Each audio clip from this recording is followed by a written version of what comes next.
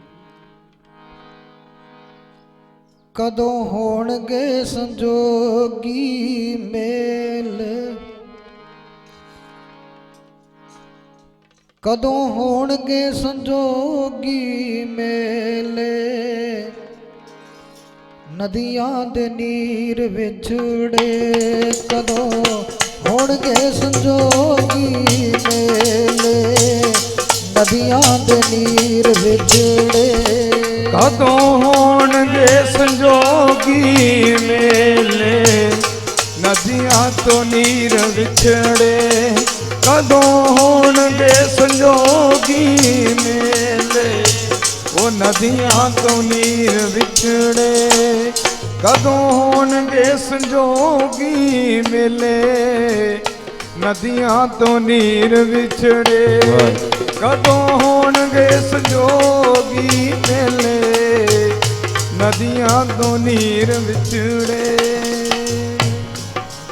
ਹੋਣਗੇ ਸੰਜੋਗੀ ਮੇਲੇ, ਨਦੀਆਂ ਦੇ ਨੀਰ ਵਿਛੜੇ, ਕਦੋਂ ਹੋਣਗੇ ਸੰਜੋਗੀ ਮੇਲੇ, ਨਦੀਆਂ ਦੇ ਨੀਰ ਵਿਛੜੇ, ਕਦੋਂ ਹੋਣਗੇ ਸੰਜੋਗੀ ਮੇਲੇ, ਤੋਂ ਨੀਰ ਵਿਛੜੇ, ਕਦੋਂ ਹੋਣਗੇ ਸੰਜੋਗੀ ਮੇਲੇ, ਨਦੀਆਂ ਤੋਂ ਨੀਰ ਵਿਛੜੇ, ਕਦੋਂ ਹੋਣਗੇ ਸੰਜੋਗੀ ਮੇਲੇ, ਨਦੀਆਂ ਤੋਂ ਨੀਰ ਵਿਛੜੇ, ਕਦੋਂ ਹੋਣਗੇ ਸੰਜੋਗੀ ਮੇਲੇ, ਉਹ ਨਦੀਆਂ ਤੋਂ ਨੀਰ ਵਿਛੜੇ, ਨਦੀਆਂ ਤੋਂ ਨੀਰ ਵਿਛੜੇ, ਨਦੀਆਂ ਤੋਂ ਨੀਰ ਵਿਛੜੇ, ਨਦੀਆਂ ਤੋਂ ਨੀਰ ਵਿਛੜੇ,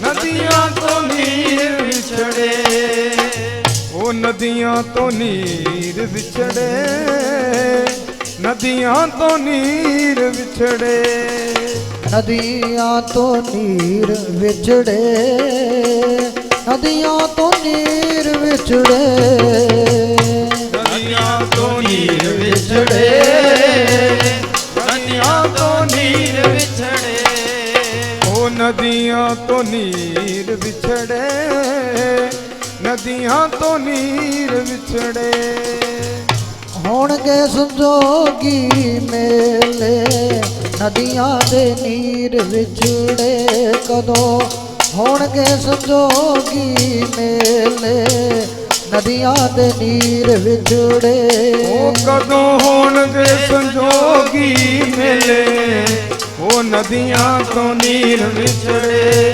ਕਦੋਂ ਹੋਣਗੇ ਸੰਜੋਗੀ ਮੇਲੇ, ਨਦੀਆਂ ਤੋਂ ਨੀਰ ਵਿਛੜੇ, ਕਦੋਂ ਹੋਣਗੇ ਸੰਜੋਗੀ ਮੇਲੇ, ਨਦੀਆਂ ਤੋਂ ਨੀਰ ਵਿਛੜੇ, ਕਦੋਂ ਹੋਣਗੇ ਸੰਜੋਗੀ ਮੇਲੇ, ਉਹ ਨਦੀਆਂ ਤੋਂ ਨੀਰ ਵਿਛੜੇ। ਸਤਿਗੁਰਾਂ ਦੀ ਸਾਜੀ ਨਵਾਜੀ ਗੁਰੂ ਪਿਆਰੀ, ਗੁਰੂ ਸਵਾਰੀ ਗੁਰੂ ਕਾ ਖਾਸ ਰੂਪ ਸਾਧ ਸੰਗਤ ਜੀ,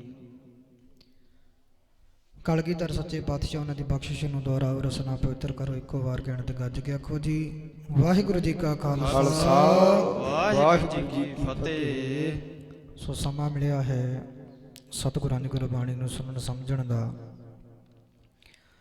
ਸਾਰਿਆਂ ਨੇ ਰਲ ਮਿਲ ਕੇ ਆਪਾਂ ਲਾਹਾ ਖੱਟਣਾ ਹੈ।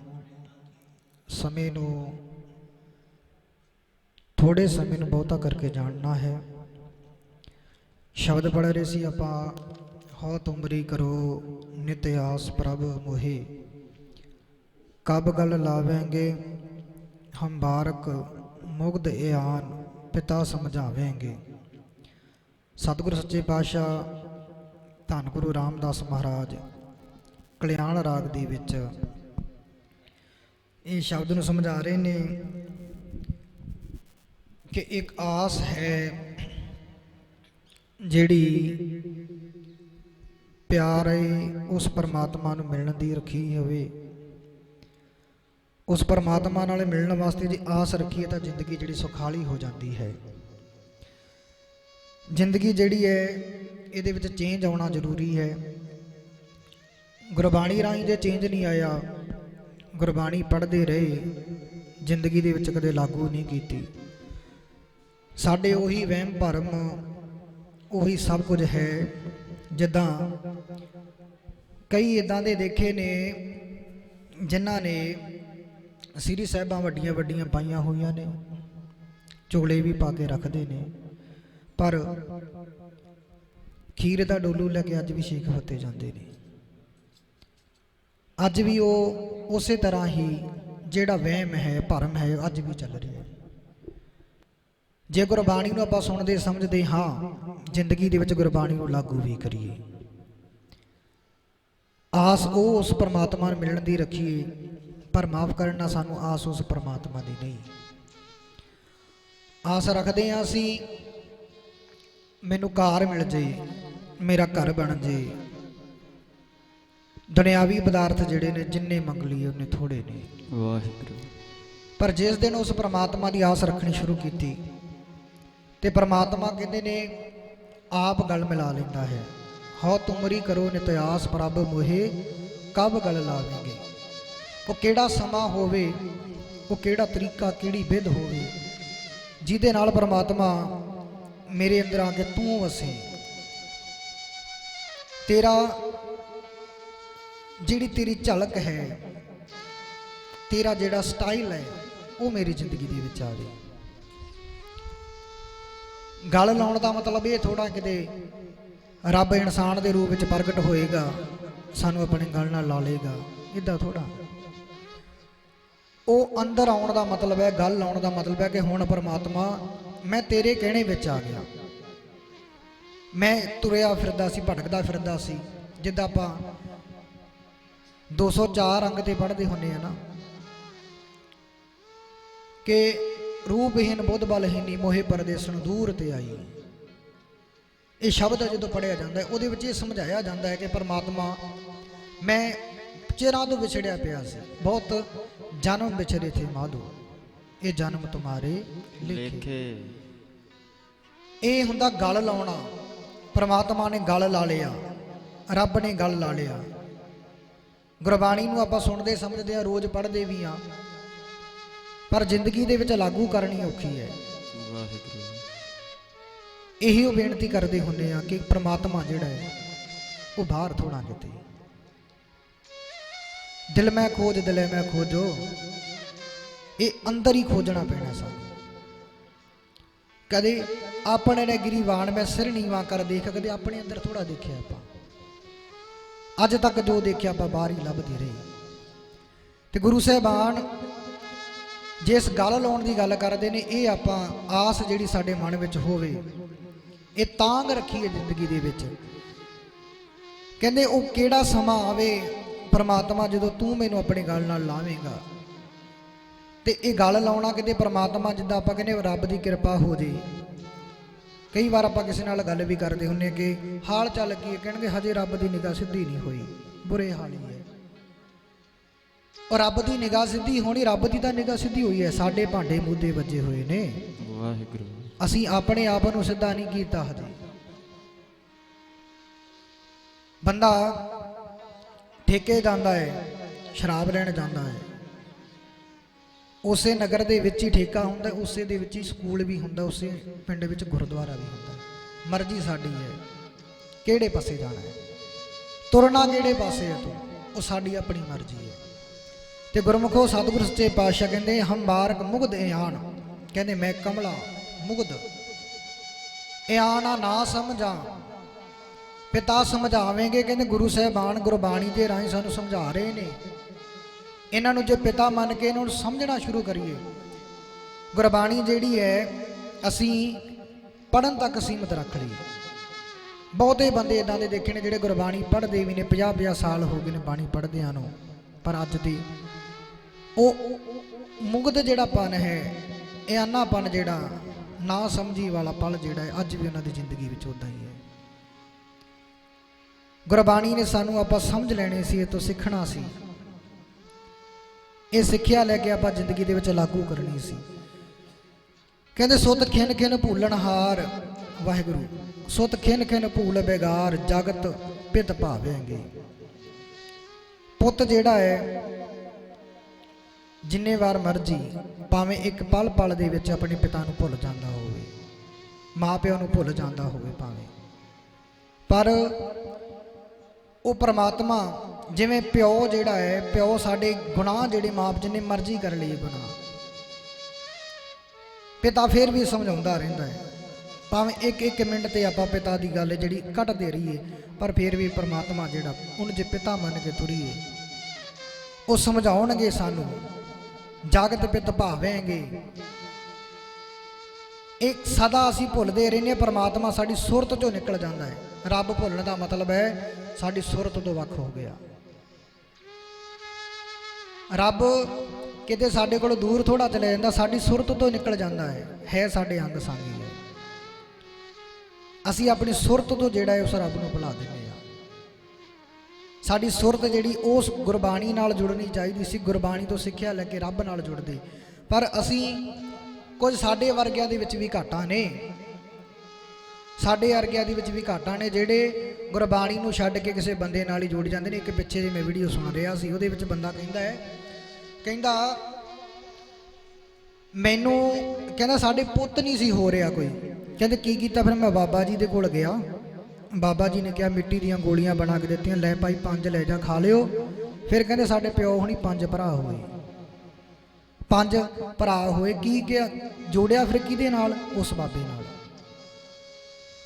ਜਿੰਨੇ ਸਾਡੇ ਵਰਗਿਆਂ ਦੀਆਂ ਘਾਟਾਂ ਨੇ, ਉਹ ਸਭ ਘਾਟਾਂ ਜਿਹੜੀਆਂ ਨੇ ਗੁਰਬਾਣੀ ਸਾਡੀਆਂ ਦੂਰ ਕਰੇ। ਜੋ ਕੁਝ ਅਸੀਂ ਕਰਦੇ ਹਾਂ, ਜਿੰਨਾ ਕੁਝ ਅਸੀਂ ਕਰਦੇ ਹਾਂ, ਗੁਰਬਾਣੀ ਦੇ ਬਿਲਕੁਲ ਉਲਟ ਕਰਦੇ ਹਾਂ। ਗੁਰਬਾਣੀ ਕਹਿੰਦੀ ਜੋਤਾਂ ਵਗੈਰਾ ਨਹੀਂ ਲਾਉਣੀਆਂ, ਅਸੀਂ ਲਾਉਂਦੇ ਹਾਂ। ਧੂਫਾਂ ਨਹੀਂ ਲਾਉਣੀਆਂ, ਅਸੀਂ ਲਾਉਂਦੇ ਹਾਂ। ਜਿੰਨਾ ਕੁਝ ਵੀ ਕਰਦੇ ਹਾਂ, ਪਖੰਡ ਕਰਦੇ ਹਾਂ, ਸਾਰਾ ਕੁਝ ਗੁਰਬਾਣੀ ਦੇ ਉਲਟ ਕਰਦੇ ਹਾਂ। ਸੁਬਾਹ ਅੱਜ ਗੱਲ ਕਰ ਰਹੇ ਸੀ ਕਿ ਬੰਦਾ ਕਹਿੰਦਾ ਹੈ ਮੈਂ ਜੀ ਢਹਿ ਪਿਆ ਤੇਰੇ ਦੁਆਰੇ, ਮੈਂ ਤੇਰੇ ਦੁਆਰੇ ਆਇਆ ਸੀ, ਹੁਣ ਢਹਿ ਪਿਆ।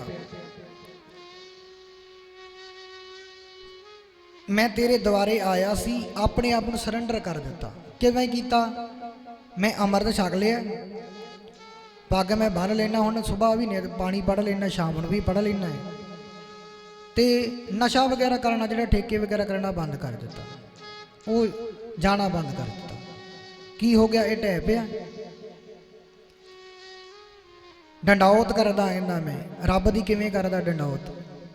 ਮੈਂ ਆਇਆ, ਆ ਕੇ ਸਾਡੇ ਜਿੱਦਾਂ ਭੁਲੇਖਾ ਪਾਇਆ ਗਿਆ, ਕਹਿੰਦੇ ਭਾਈ 2 ਪੈਰ 2 ਗੋਡੇ ਤੇ ਦੋਨੇ ਹੱਥ, ਨੱਕ ਤੇ ਮੱਥਾ, ਇਹ 8 ਚੀਜ਼ਾਂ ਜਿਹੜੀਆਂ ਸਾਡੇ ਥੱਲੇ ਲੱਗਣ, ਧਰਤੀ ਨਾਲ ਲੱਗਣ, ਤਾਂ ਜਾ ਕੇ ਅਸੀਂ ਰੱਬ ਦੇ ਦੁਆਰੇ ਢਹਿ ਪੈਂਦੇ ਹਾਂ ਤੇ ਅਸੀਂ ਇਹਦੀ ਸ਼ਰਨ ਵਿੱਚ ਆ ਗਏ। ਇਹਨੂੰ ਢਹਿ ਪੈਣਾ ਮੰਨੀ ਜਾਂਦੇ ਨੇ, ਪਰ ਮਾਫ ਕਰਨਾ ਗੁਰਮੁਖੋ, ਢਹਿ ਪੈਣਾ ਨਹੀਂ,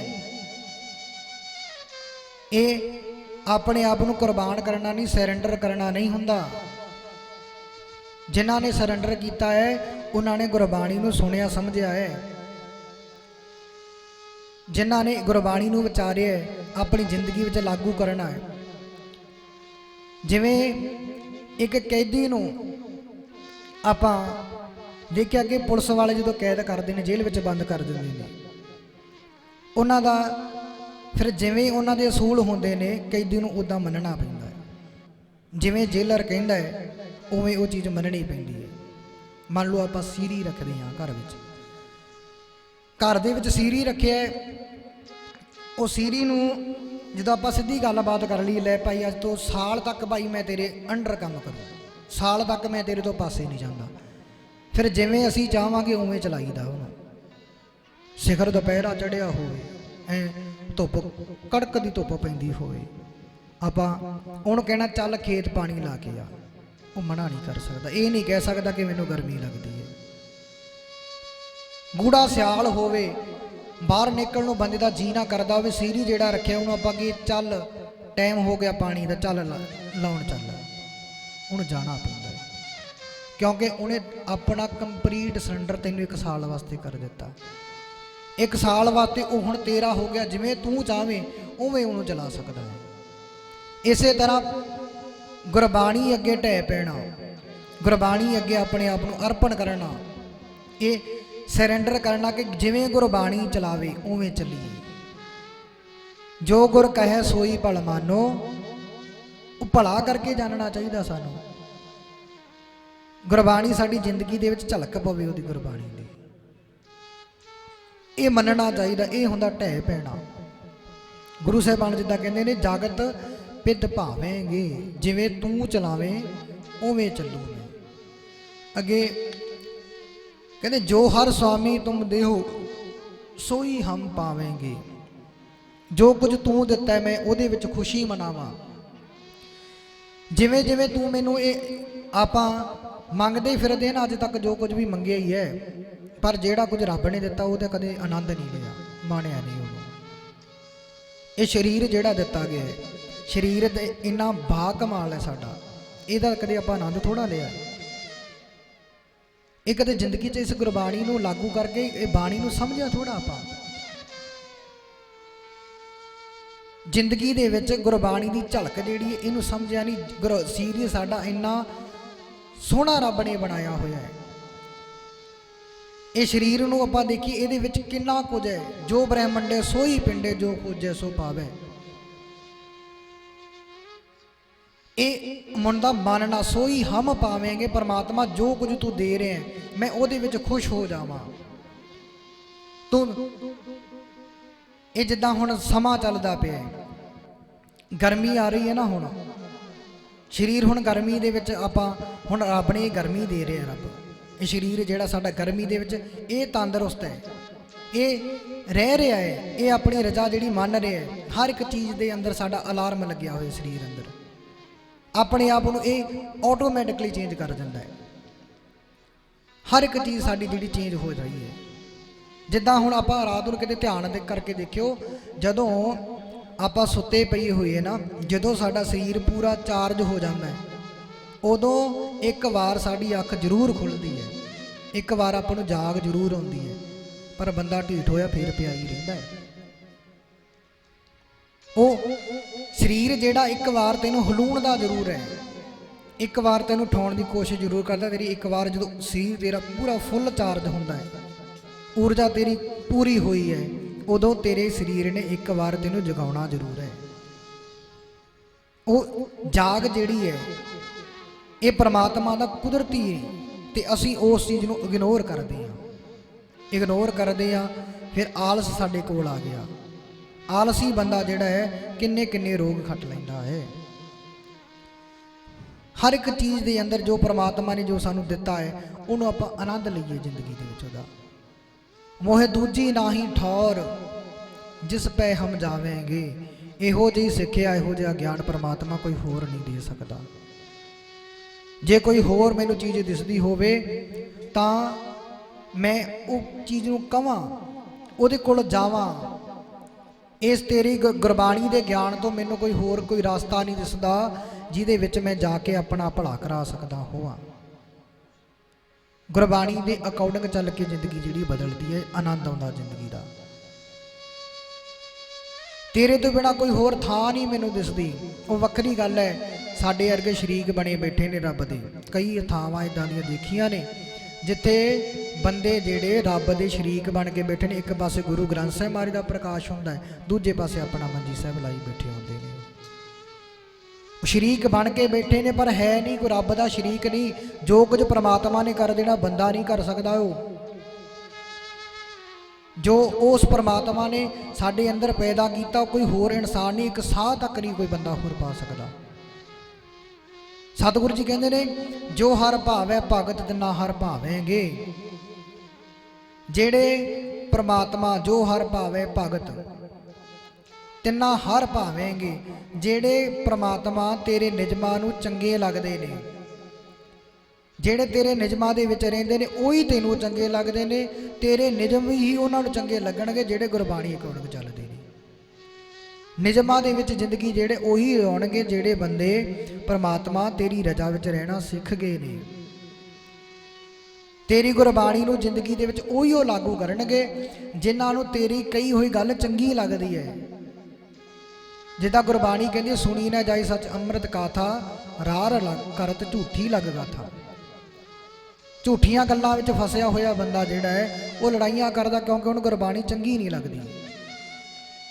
ਸਾਡੇ ਨਾ ਮੇਰਾ ਜਿਹੜਾ ਪਿੰਡ ਹੈ ਮੋਗੇ ਏਰੀਏ 'ਚ, ਉੱਥੇ ਜਦੋਂ ਮੈਂ ਸਿੱਖਦਾ ਹੁੰਦਾ ਸੀ ਪਾਠ, ਗੁਰਬਾਣੀ ਦੀ ਸੰਥਿਆ ਲੈਂਦਾ ਸੀ, ਉਦੋਂ ਸਾਡੇ ਨਗਰ ਦਾ ਇੱਕ ਬੰਦਾ ਆਇਆ, ਕਹਿੰਦਾ ਜੀ ਤੁਸੀਂ ਤੜਕੇ ਸਪੀਕਰ ਲਾ ਲੈਂਦੇ ਹੋ, ਜਦੋਂ ਤੁਸੀਂ ਸਪੀਕਰ ਲਾਉਂਦੇ ਹੋ ਨਾ ਕਹਿੰਦੇ ਇਦਾਂ ਲੱਗਦਾ ਜਿਵੇਂ ਗੋਲੀ ਵੱਜਦੀ ਹੁੰਦੀ ਹੈ। ਜਦੋਂ ਤੁਸੀਂ ਸਪੀਕਰ ਲਾਇਆ ਕਹਿੰਦੇ ਇਦਾਂ ਲੱਗਦਾ ਜਿਵੇਂ ਗੋਲੀ ਵੱਜਦੀ ਹੁੰਦੀ ਹੈ। ਵਾਹਿਗੁਰੂ। ਤੇ ਮਾਫ ਕਰਨਾ ਗੁਰਮੁਖੋ, ਉਹਨਾਂ ਨੂੰ ਆਖਿਆ ਭਾਈ ਤੁਹਾਡਾ ਘਰ ਹਜੇ ਨਾ ਥੋੜਾ ਗੁਰਦੁਆਰਾ ਸਾਹਿਬ ਤੋਂ ਨਾ ਦੂਰ ਹੈ, ਜੇ ਨੇੜੇ ਹੁੰਦਾ ਤਾਂ ਬੰਬ ਵਾਂਗੂ ਡਿੱਗਦੀ, ਹਜੇ ਤਾਂ ਦੂਰ ਹੈ।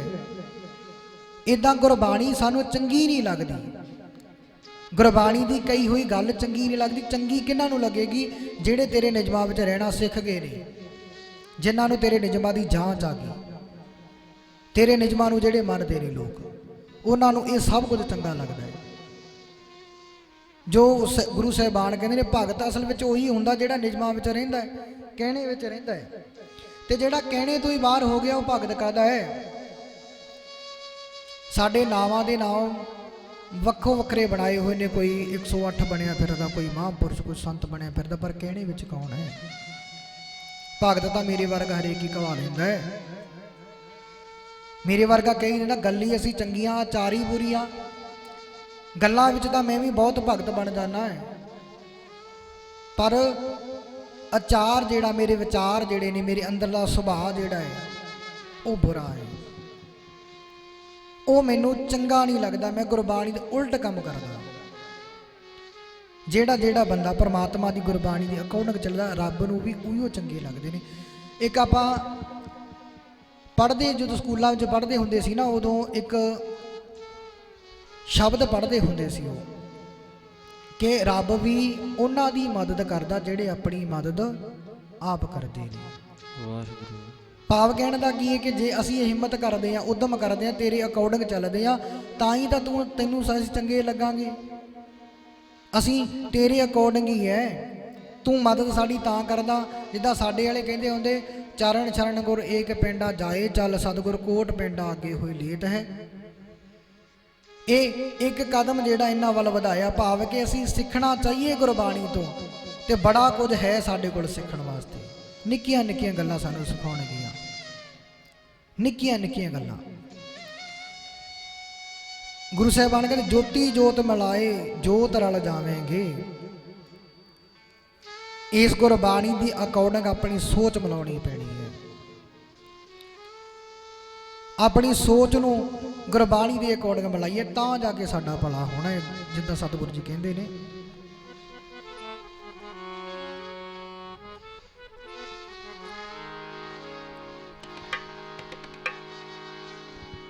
ਚੱਜ ਜ਼ਿੰਦਗੀ ਜਿਉਣ ਦਾ ਨਾ ਆਇਆ,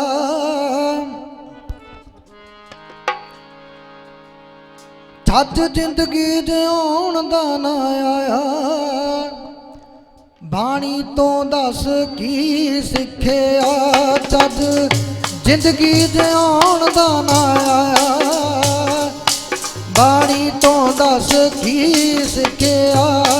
ਚੱਜ ਜ਼ਿੰਦਗੀ ਜਿਉਣ ਦਾ ਨਾ ਆਇਆ, ਬਾਣੀ ਤੋਂ ਦੱਸ ਕੀ ਸਿੱਖਿਆ। ਚੱਜ ਜ਼ਿੰਦਗੀ ਜਿਉਣ ਦਾ ਨਾ ਆਇਆ, ਬਾਣੀ ਤੋਂ ਦੱਸ ਕੀ ਸਿੱਖਿਆ। ਚੱਜ ਜ਼ਿੰਦਗੀ ਜਿਉਣ ਦਾ ਨਾ ਆਇਆ, ਬਾਣੀ ਤੋਂ ਦੱਸ ਕੀ ਸਿੱਖਿਆ। ਚੱਜ ਜ਼ਿੰਦਗੀ ਜਿਉਣ ਦਾ ਨਾ ਆਇਆ, ਬਾਣੀ ਤੋਂ ਦੱਸ ਕੀ ਸਿੱਖਿਆ। ਚੱਜ ਜ਼ਿੰਦਗੀ ਜਿਉਣ ਦਾ ਨਾ ਆਇਆ, ਬਾਣੀ ਤੋਂ ਦੱਸ ਕੀ ਸਿੱਖਿਆ। ਚੱਜ ਜ਼ਿੰਦਗੀ ਜਿਉਣ ਦਾ ਨਾ ਆਇਆ, ਬਾਣੀ ਤੋਂ ਦੱਸ ਕੀ ਸਿੱਖਿਆ। ਚੱਜ ਜ਼ਿੰਦਗੀ ਜਿਉਣ ਦਾ ਨਾ ਆਇਆ, ਬਾਣੀ ਤੋਂ ਦੱਸ ਕੀ ਸਿੱਖਿਆ ਉਹ ਚੱਜ ਜ਼ਿੰਦਗੀ ਜਿਉਣ ਦਾ ਨਾ ਆਇਆ ਬਾਣੀ ਤੋਂ ਦੱਸ ਕੀ ਸਿੱਖਿਆ ਚੱਜ ਜ਼ਿੰਦਗੀ ਜਿਉਣ ਦਾ ਨਾ ਆਇਆ ਬਾਣੀ ਤੋਂ ਦੱਸ ਕੀ ਸਿੱਖਿਆ ਚੱਜ ਜ਼ਿੰਦਗੀ ਜਿਉਣ ਦਾ ਨਾ ਆਇਆ ਬਾਣੀ ਤੋਂ ਦੱਸ ਕੀ ਸਿੱਖਿਆ ਬਾਣੀ ਤੋਂ ਦੱਸ ਕੀ ਸਿੱਖਿਆ ਬਾਣੀ ਤੋਂ ਦੱਸ ਕੀ ਸਿੱਖਿਆ ਬਾਣੀ ਤੋਂ ਦੱਸ ਕੀ ਸਿੱਖਿਆ ਬਾਣੀ ਤੋਂ ਦੱਸ ਕੀ ਸਿੱਖਿਆ ਬਾਣੀ ਤੋਂ ਦੱਸ ਕੀ ਸਿੱਖਿਆ ਬਾਣੀ ਤੋਂ ਦੱਸ ਕੀ ਸਿੱਖਿਆ ਚੱਜ ਜ਼ਿੰਦਗੀ ਜਿਉਣ ਦਾ ਨਾ ਆਇਆ ਬਾਣੀ ਤੋਂ ਦੱਸ ਕੀ ਸਿੱਖਿਆ ਚੱਜ ਜ਼ਿੰਦਗੀ ਜਿਉਣ ਦਾ ਨਾ ਆਇਆ ਬਾਣੀ ਤੋਂ ਦੱਸ ਕੀ ਸਿੱਖਿਆ ਚੱਜ ਜ਼ਿੰਦਗੀ ਜਿਉਣ ਦਾ ਨਾ ਆਇਆ ਬਾਣੀ ਤੋਂ ਦੱਸ ਕੀ ਸਿੱਖਿਆ ਚੱਜ ਜ਼ਿੰਦਗੀ ਜਿਉਣ ਦਾ ਨਾ ਆਇਆ ਬਾਣੀ ਤੋਂ ਦੱਸ ਕੀ ਸਿੱਖਿਆ ਚੱਜ ਜ਼ਿੰਦਗੀ ਜਿਉਣ ਦਾ ਨਾ ਆਇਆ ਬਾਣੀ ਤੋਂ ਦੱਸ ਕੀ ਸਿੱਖਿਆ ਚੱਜ ਜ਼ਿੰਦਗੀ ਜਿਉਣ ਦਾ ਨਾ ਆਇਆ ਬਾਣੀ ਤੋਂ ਦੱਸ ਕੀ ਸਿੱਖਿਆ ਜ਼ਿੰਦਗੀ ਦੇ ਵਿੱਚ ਜੇ ਆਪਾਂ ਗੁਰਬਾਣੀ ਨੂੰ ਪੜ੍ਹਿਆ ਹੈ ਤੇ ਗੁਰਬਾਣੀ ਜੋਤੀ ਜੋਤ ਮਿਲਾਏ ਆਪਣੀ ਸੋਚ ਜਿਹੜੀ ਹੈ ਗੁਰਬਾਣੀ ਦੇ ਅਕੋਰਡਿੰਗ ਨਾ ਕੀਤੀ ਕੀ ਸਿੱਖਿਆ ਕੀ ਹੈ ਚੱਜ ਕੀ ਲਿਆ ਆਪਾਂ ਗੁਰਬਾਣੀ ਤੋਂ ਫਿਰ ਜ਼ਿੰਦਗੀ ਦੇ ਵਿੱਚ ਜੇ ਗੁਰਬਾਣੀ ਦੀ ਝਲਕ ਨਾ ਆਈ ਹੋਵੇ ਜੇ ਧੰਨ ਗੁਰੂ ਅੰਗਦ ਦੇਵ ਮਹਾਰਾਜ ਗੁਰੂ ਨਾਨਕ ਦੇਵ ਮਹਾਰਾਜ ਨੂੰ ਮਿਲਦੇ ਨੇ ਤਾਂ ਗੁਰੂ ਅੰਗਦ ਦੇਵ ਮਹਾਰਾਜ ਤਾਂ ਬਣੇ ਕਿਉਂਕਿ ਉਹਨਾਂ ਨੇ ਗੁਰੂ ਨਾਨਕ ਦੀ ਸੋਚ ਨਾਲ ਆਪਣੀ ਸੋਚ ਮਿਲਾਈ। ਭਾਈ ਅਮਰਦਾਸ ਜੀ ਗੁਰੂ ਅੰਗਦ ਦੇਵ ਮਹਾਰਾਜ ਮਿਲਦੇ ਨੇ ਆਪਣੀ ਸੋਚ ਮਿਲਾਈ ਤਾਂ ਗੁਰੂ ਅਮਰਦਾਸ ਮਹਾਰਾਜ ਬਣੇ। ਭਾਈ ਜੇਠਾ ਜੰਮਪਲ ਕਿਤੋਂ ਦਾ ਹੈ ਕਿਵੇਂ ਕਿਵੇਂ ਕਰਕੇ ਧੰਨ ਗੁਰੂ ਅਮਰਦਾਸ ਮਹਾਰਾਜ ਨੂੰ ਮਿਲੇ ਪਰ ਗੁਰੂ ਰਾਮਦਾਸ ਮਹਾਰਾਜ ਤਾਂ ਬਣੇ ਕਿਉਂਕਿ ਉਹਨਾਂ ਨੇ ਆਪਣੀ ਸੋਚ ਜਿਹੜੀ ਸੀ ਉਹ ਗੁਰੂ ਅਮਰਦਾਸ ਮਹਾਰਾਜ ਨਾਲ ਮਿਲਾਈ। ਸੋਚ ਮਿਲਾਉਣਾ ਹੀ ਹੁੰਦਾ ਇੱਕ ਦੂਸਰੇ ਦੀ ਸੋਚ ਨਾਲ ਸੋਚ ਮੈਚ ਕਰਦੀ ਰਹੀ ਤਾਂ ਗੁਰੂ ਨਾਨਕ ਦੀ ਝਲਕ ਉਹਨਾਂ 'ਚ ਦਿਸਦੀ ਰਹੀ। ਨੇ ਚੌਥੇ ਪਾਤਸ਼ਾਹ ਦੇ ਪੁੱਤਰ ਦੋ ਹੋਏ ਗੁਰੂ ਅਰਜਨ ਦੇਵ ਮਹਾਰਾਜ ਤੇ ਪ੍ਰਿਥੀ ਚੰਦ। ਦੋਹਾਂ ਵਿੱਚ ਫਰਕ ਕਿੰਨਾ ਸੀ ਉਹਨਾਂ ਨੇ ਸੋਚ ਜਿਹੜੀ ਸੀ ਸੋਚ ਦੇ ਅਕੋਰਡਿੰਗ ਨਹੀਂ ਚੱਲੇ ਗੁਰੂ ਸਾਹਿਬਾਨਾਂ ਦੇ ਕਹਿਣੇ ਵਿੱਚ ਨਹੀਂ ਆਏ। ਜੇ ਕਹਿਣੇ ਵਿੱਚ ਆਏ ਹੁੰਦੇ ਤਾਂ ਜ਼ਿੰਦਗੀ ਉਹਨਾਂ ਦੀ ਵੀ ਬਦਲ ਜਾਂਦੀ। ਗੁਰੂ ਅਰਜਨ ਦੇਵ ਮਹਾਰਾਜ ਕਹਿਣੇ ਤੋਂ ਬਾਹਰ ਨਹੀਂ ਸੀ ਸੋਚ ਨਾਲ ਸੋਚ ਮਿਲਾ ਕੇ ਤੁਰਦੇ ਸੀ। ਵਾਹਿਗੁਰੂ ਜੋ ਗੁਰ ਕਹੇ ਸੋਈ ਭਲ ਮਾਨੋ ਉਹ ਚੱਲਦੇ ਸੀ ਗੁਰੂ ਦੇ ਕਹਿਣੇ ਵਿੱਚ ਤਾਂ ਕਰਕੇ ਗੁਰੂ ਅਰਜਨ ਦੇਵ ਮਹਾਰਾਜ ਬਣਦੇ ਨੇ।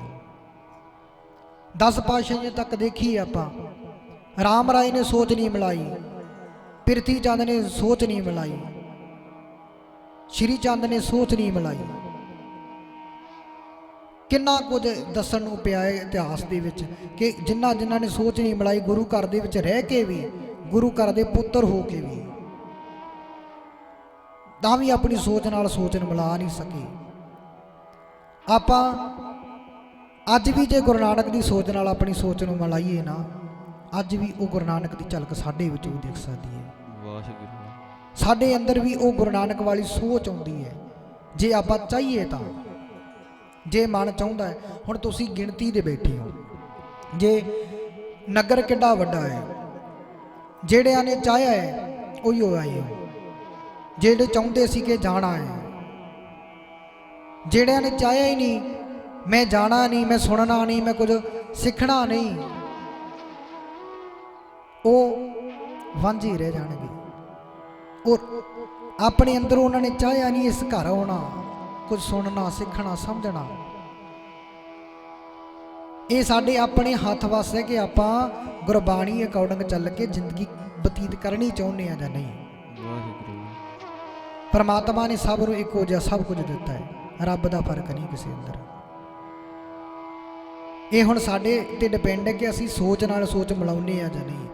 ਜੋਤੀ ਜੋਤ ਮਿਲਾਏ ਜੋਤ ਰਲ ਜਾਏਂਗੇ। ਫਿਰ ਕਹਿੰਦੇ ਜੋਤ ਦੇ ਵਿੱਚ ਭਾਵ ਕੇ ਹੁਣ ਗੁਰਬਾਣੀ ਦੀ ਜਿਹੜੀ ਸੋਚ ਹੈ, ਗੁਰਬਾਣੀ ਜੋ ਕਹਿੰਦੀ ਹੈ, ਫਿਰ ਬੰਦਾ ਵੀ ਕਹਿੰਦੇ ਆਪਾਂ ਜਿੱਦਾਂ ਪੜ੍ਹਦੇ ਹੁੰਦੇ ਆ ਨਾ ਕਿ ਜਿਨ੍ਹਾਂ ਨੇ ਵਿਸਰਿਆ ਨਾਮ ਸੇ ਕਨੇਹਿਆ, ਭੇਦ ਨਾ ਜਾਣੋ ਮੂਲ ਸਾਈਂ ਜਿਹਿਆ। ਉਹ ਤਾਂ ਸਾਈਂ ਵਰਗੇ ਨੇ, ਉਹ ਤਾਂ ਸਾਈਂ ਵਰਗੇ ਨੇ, ਭੇਦ ਨਾ ਜਾਣੋ ਭੇਦ ਨਾ ਜਾਣੋ। ਸਾਈਂ ਵਰਗੇ ਨੇ, ਭੇਦ ਨਾ ਜਾਣੋ ਭੇਦ ਨਾ ਜਾਣੋ। ਉਹ ਤਾਂ ਸਾਈਂ ਵਰਗੇ ਨੇ, ਭੇਦ ਨਾ ਜਾਣੋ ਭੇਦ ਨਾ ਜਾਣੋ। ਉਹ ਤਾਂ ਸਾਈਂ ਵਰਗੇ ਨੇ, ਭੇਦ ਨਾ ਜਾਣੋ ਭੇਦ ਨਾ ਜਾਣੋ। ਉਹ ਤਾਂ ਸਾਈਂ ਵਰਗੇ ਨੇ, ਭੇਦ ਨਾ ਜਾਣੋ ਭੇਦ ਨਾ ਜਾਣੋ। ਉਹ ਤਾਂ ਸਾਈਂ ਵਰਗੇ ਨੇ, ਭੇਦ ਨਾ ਜਾਣੋ ਭੇਦ ਨਾ ਜਾਣੋ। ਸਾਈਂ ਵਰਗੇ ਨੇ, ਭੇਦ ਨਾ ਜਾਣੋ ਭੇਦ ਨਾ ਜਾਣੋ। ਸਾਈਂ ਵਰਗੇ ਨੇ, ਭੇਦ ਨਾ ਜਾਣੋ ਮੂਲ ਨਾ ਜਾਣੋ। ਉਹ ਤਾਂ ਸਾਈਂ ਵਰਗੇ ਨੇ, ਭੇਦ ਨਾ ਜਾਣੋ ਭੇਦ ਨਾ ਜਾਣੋ। ਉਹ ਤਾਂ ਸਾਈਂ ਵਰਗੇ ਨੇ, ਭੇਦ ਨਾ ਜਾਣੋ ਭੇਦ ਨਾ ਜਾਣੋ। ਸਾਈਂ ਵਰਗੇ ਨੇ, ਭੇਦ ਨਾ। ਉਹ ਤਾਂ ਸਾਈਂ ਵਰਗੇ ਨੇ, ਭੇਦ ਨਾ ਜਾਣੋ ਭੇਦ ਨਾ ਜਾਣੋ। ਭੇਦ ਨਾ ਜਾਣੋ ਭੇਦ ਨਾ ਜਾਣੋ। ਭੇਦ ਨਾ ਜਾਣੋ ਭੇਦ ਨਾ ਜਾਣੋ। ਜਾਣੋ ਭੇਦ ਨਾ ਜਾਣੋ ਭੇਦ ਨਾ ਜਾਣੋ ਭੇਦ ਨਾ ਜਾਣੋ। ਭੇਦ ਨਾ ਜਾਣੋ ਭੇਦ ਨਾ ਜਾਣੋ। ਭੇਦ ਨਾ ਜਾਣੋ ਭੇਦ ਨਾ ਜਾਣੋ। ਭੇਦ ਨਾ ਜਾਣੋ ਭੇਦ ਨਾ ਜਾਣੋ ਭੇਦ ਨਾ ਜਾਣੋ। ਸਾਈਂ ਵਰਗੇ ਨੇ, ਭੇਦ ਨਾ ਜਾਣੋ ਭੇਦ ਨਾ ਜਾਣੋ। ਸਾਈਂ ਵਰਗੇ ਨੇ, ਭੇਦ ਨਾ ਜਾਣੋ ਭੇਦ ਨਾ ਜਾਣੋ। ਉਹ ਤਾਂ ਸਾਈਂ ਵਰਗੇ ਨੇ, ਭੇਦ ਨਾ ਜਾਣੋ ਭੇਦ ਨਾ ਜਾਣੋ। ਉਹ ਤਾਂ ਸਾਈਂ ਵਰਗੇ ਨੇ, ਭੇਦ ਨਾ ਜਾਣੋ ਭੇਦ ਨਾ ਜਾਣੋ। ਉਹ ਤਾਂ ਸਾਈਂ ਵਰਗੇ ਨੇ, ਭੇਦ ਨਾ ਜਾਣੋ ਭੇਦ ਨਾ ਜਾਣੋ। ਉਹ ਤਾਂ ਸਾਈਂ ਵਰਗੇ ਨੇ, ਭੇਦ ਨਾ ਜਾਣੋ ਭੇਦ ਨਾ ਜਾਣੋ। ਜਿਨ੍ਹਾਂ ਨੇ ਸੋਚ ਮਿਲਾਈ ਪਰਮਾਤਮਾ ਦੀ ਗੁਰਬਾਣੀ ਜਿੱਦਾਂ ਜੋ ਦੱਸ ਰਹੀ ਹੈ, ਗੁਰਬਾਣੀ ਅਕੋਰਡਿੰਗ ਜਿਨ੍ਹਾਂ ਨੇ ਜ਼ਿੰਦਗੀ ਨੂੰ ਬਤੀਤ ਕੀਤਾ ਹੈ, ਆਪਣੀ ਸੋਚ ਨਾਲ ਸੋਚ ਮਿਲਾਈ ਹੈ, ਤੇ ਗੁਰਮੁਖੋ ਸਤਿਗੁਰੂ ਜੀ ਕਹਿੰਦੇ ਜੋਤ ਰਲ ਜਾਵੇਂਗੇ।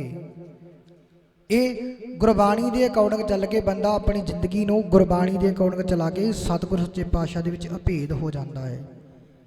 ਭੇਦ ਨਹੀਂ ਕੋਈ ਰਹਿ ਜਾਂਦਾ। ਕਹਿੰਦੇ ਹਰਿ ਆਪੇ ਹੋਏ ਕਿਰਪਾਲ, ਆਪ ਲਿਵ ਲਾਵੇਂਗੇ।